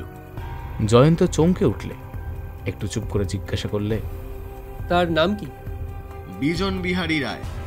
জয়ন্ত ও মানিকের মধ্যে হলো দৃষ্টি বিনিময়। আচ্ছা, বিজন বাবুর কণ্ঠস্বর কি অর্ধকোমল অর্ধ কর্কশ? আরেকদিন কার সম্বন্ধে প্রশ্ন করেছিলেন? ও হ্যাঁ, বিজনের গলার আওয়াজ অনেকটা এরকমই বটে। কিন্তু আপনি জানলেন কি করে? আমি শুনেছি। কোথায়? পরে বলবো। বিজন বাবুর চেহারা কেমন? লোকে বলে নাকি অনেকটা আমার মতনই দেখতে। তার ঠিকানা কি? তাও জানি না। সে আমার দিদির সঙ্গে থাকে না। তার এত দোষের মধ্যে তার একটা মস্ত গুণ আছে। সে অত্যন্ত মাতৃভক্ত। রোজ সকালে একবার করে আমার দিদির সঙ্গে দেখা করে যায়। আপনার দিদির ঠিকানা কি? 5 নম্বর চন্দ্রবসু স্ট্রিট। কাল সকালে সেখানে গেলে বিজন বাবুর সঙ্গে দেখা হবে তো? হওয়াই তো উচিত, কিন্তু তার সঙ্গে আপনার কি দরকার? তার সঙ্গে দেখা হওয়ার পরে বলবো। কিন্তু সাবধান নরেনবাবু, আমি যে কাল বিজনবাবুর সঙ্গে দেখা করতে যাব, এই কথা যেন ঘুণাক্ষরেও কারোর কাছে প্রকাশ করবেন না। 5 নম্বর চন্দ্রবসু স্ট্রিট, নরেনবাবুর দিদির বাড়ি। তখনও ভালো করে ফর্সা হয়নি কলকাতা। শেষ রাতের আধারের সঙ্গে উষার আলোর বোঝাবুঝি চলছে তখন। শহরের ঘুম ভেঙেছে বটে, কিন্তু তার মুখরতা এখনো স্পষ্ট হয়ে ওঠে। যথাসম্ভব আত্মগোপনের জন্য একটা জায়গা বেছে নিয়ে জয়ন্ত বলল, মানিক, মাতৃভক্ত হত্যাকারীর জন্য বোধ করি কিছুক্ষণ অপেক্ষা করতে হবে। তা হোক, একটু আগে আসাই ভালো। 5 নম্বর চন্দ্রবসু স্ট্রিট। তার দরজায় এসে দাঁড়ালো একখানা ট্যাক্সি।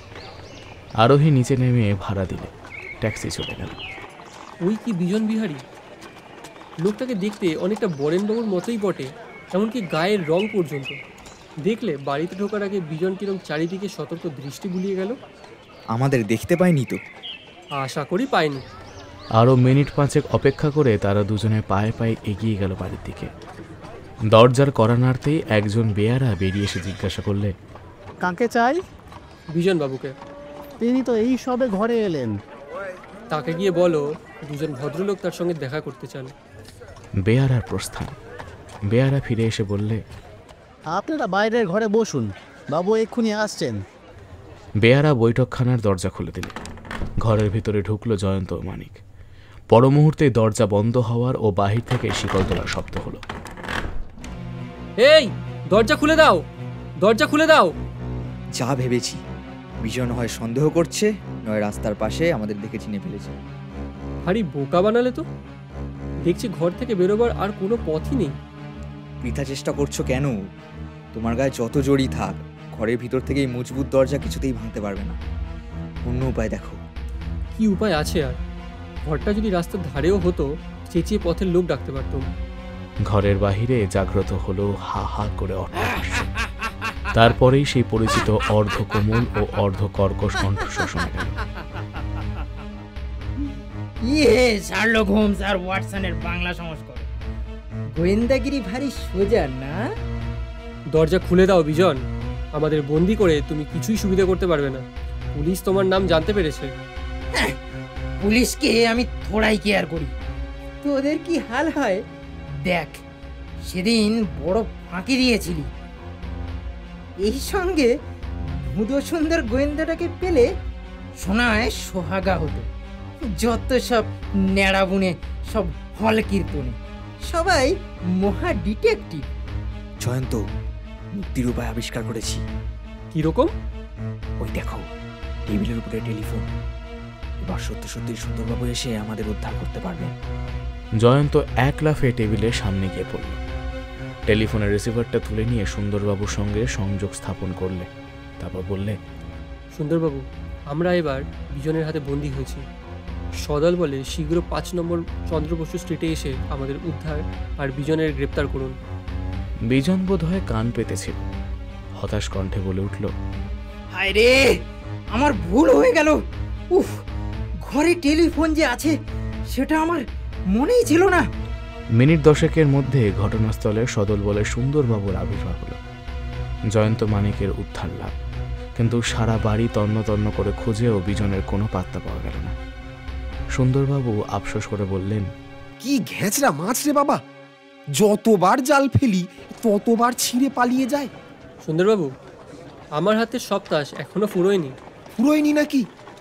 না, বরানগরের বাড়িতে বিজনের দলে যে লোকটা ধরা পড়েছিল সে এখন কোথায়? হাজতে।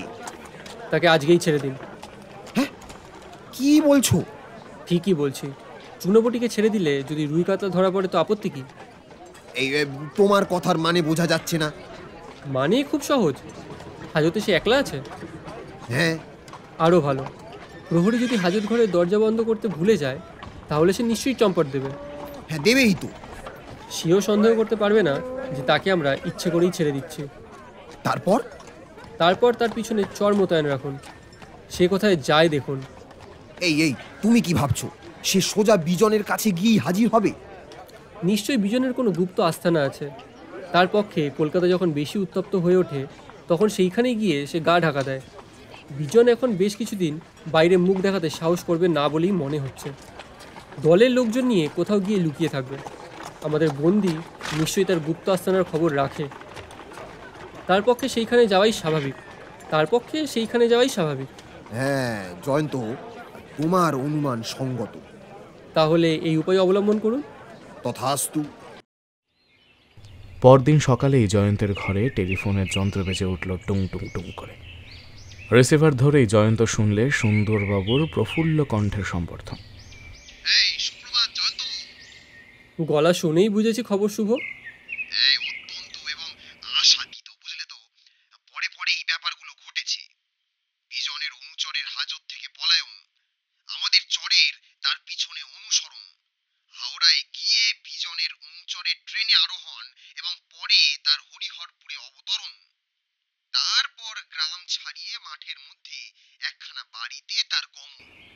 আপনার চর নিশ্চয়ই বিজনের দর্শন পায়নি।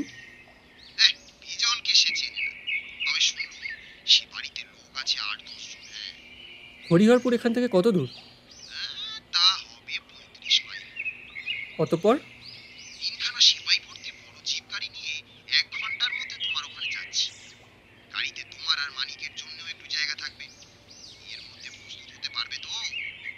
আমি কোনো সময় অপ্রস্তুত নই। হরিহরপুর ছোট্ট গ্রাম, কিন্তু তার প্রান্তে আছে প্রকাণ্ড এক প্রান্তর এবং প্রান্তরের প্রান্ত গিয়ে মিশেছে দিকচক্র বাল রেখায়। প্রান্তরের মাঝখানে চারিদিকে কড়াইশুঁটি ক্ষেত নিয়ে দাঁড়িয়ে আছে একখানা প্রাচীরের ঘেরা নিঃসঙ্গ বাড়ি। তার পিছন দিকে গুটি আষ্টেক নারিকেল গাছ করেছে নিরালা একটি কুঞ্জন রচনা। তাছাড়া আরও কোনো গাছপালা নেই তার আশেপাশে। তীক্ষ্ণ চোখে সমস্ত পর্যবেক্ষণ করে জয়ন্ত বললে, সুন্দরবাবু, বিজন আস্থানা নির্বাচন করেছে চমৎকার। পুলিশ যে কোনো দিক দিয়েই অগ্রসর হোক, লুকিয়ে তাকে আক্রমণ করতে পারবে না। সে এখন মরিয়া হয়ে উঠেছে নিশ্চয়ই।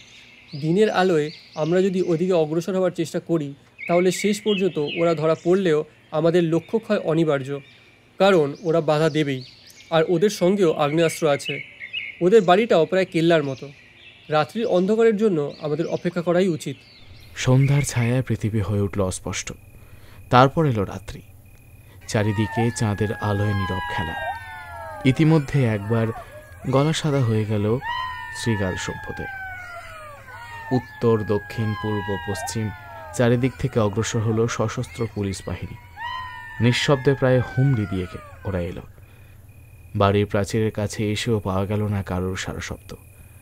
বাড়ির ফটকের কাছে গিয়ে দেখা গেল বাহির থেকে তালা বন্ধ। কয়েকজন লোক প্রাচীর লঙ্ঘন করে বাড়ির ভেতরে গিয়ে ঢুকল। অল্পক্ষণ পরে তারা ফিরে এসে বললে, বাড়ির ভিতরে কেউ নেই, মানিক বললে, যা সন্দেহ করেছিলাম তাই। আমাদের মতো ওরাও নিয়েছে রাত্রির সুযোগ। সবাই লম্বা দিয়েছে। আমাদের হলো লাভে ব্যাং, অপচয় ঠ্যাং। এত সহজে হতাশ হয় না মানিক। ওরা টের পেয়েছে আমাদের অস্তিত্ব, কিন্তু পালিয়ে যাবে কোথায় ওরা? বর্জ্য স্টেশনের দিকে। 3 ঘন্টার মধ্যে স্টেশনে একখানা মাত্র স্লো প্যাসেঞ্জার আসবে সন্ধ্যার পরে, 8:30টার সময়। এখন ঘড়িতে 8:25 হয়েছে। স্টেশনে মোটরে চড়ে পৌঁছতে আমাদের 7-8 মিনিটের বেশি দেরি লাগবে না। এসব লোকাল ট্রেন প্রায় দেরি করে স্টেশনে আসতে। হয়তো এখন আমরা গিয়ে ট্রেন ধরতে পারবো। বায়ুবেগে ছুটল 3খানা জিপ গাড়ি।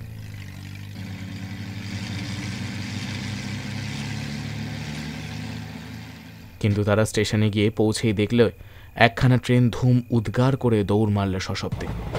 তাদের দুর্ভাগ্যক্রমে ট্রেন এসেছিল আজ প্রায় 6টার সময়। সুন্দরবাবু দৌড়ে স্টেশনে যান, পরে স্টেশনে খবর দিন। ট্রেন ওখানে গেলেই যেন আটকে রাখা হয়। ট্রেনের সঙ্গে সঙ্গেই ছুটবে আমাদের গাড়ি 3খানা। খুব সম্ভব পরের স্টেশনে আগে গিয়ে পৌঁছবো আমরাই।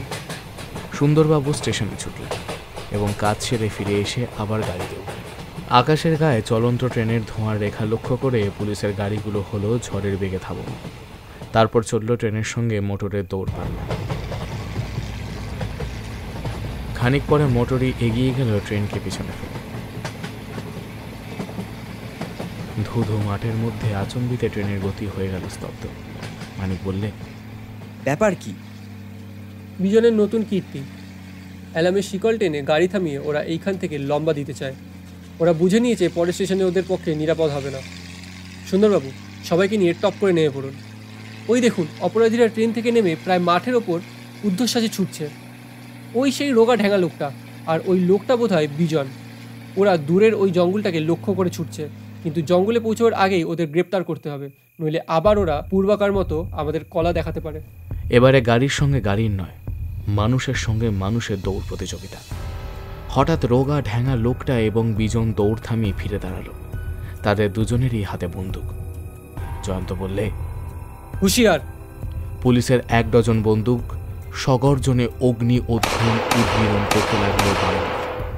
মাঠের মধ্যে এই অকল্পিত খণ্ডযুদ্ধ দেখে চারিদিক থেকে ছুটে আসতে লাগলো কাতারে কাতারে লোকজন। জয়ন্ত বলল, বিজন আত্মসমর্পণ করো।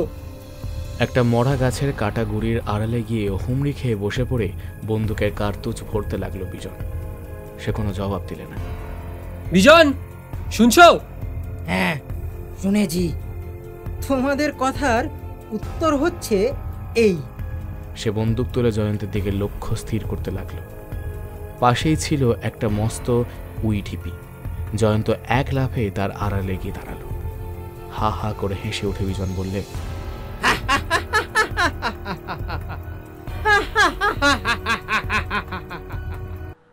আপনারা যারা গল্প শুনছেন কিন্তু এখনো সাবস্ক্রাইব করেননি, তাদের গল্পটি ভালো লাগলে সাবস্ক্রাইব করতে পারেন। কে বীরপুরুষ, ভয় পেয়ে লুকোলি কেন? বিজন বিহারী, তুমিও তো লুকোতে কসুর করনি। আর কেন, জাদু লীলাখেলা বন্ধ করো। এগিয়ে এসো, 2 হাতে লোহার বালা পড়ো।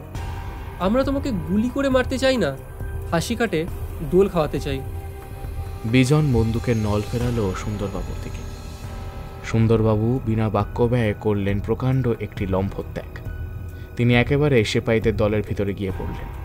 তারপর দারুণ ক্রোধে চিৎকার করে বললেন, কি আবার আমাকে বধ করবার চেষ্টা? মেরে ফেলো, মেরে ফেলো ছোট লোকটাকে, এক্ষুনি গুলি করে মেরে ফেলো। বিজন বন্দুক ছাড়ো। প্রাণ থাকতে নয়। তাহলে প্রাণ তোমার যাবেই, দলে আমরা ভারী।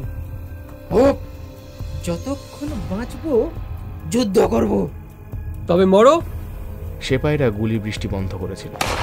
তারা আবার বন্দুক ছুটতে লাগলো, গর্জন করতে লাগলো বিজনের বন্দুক।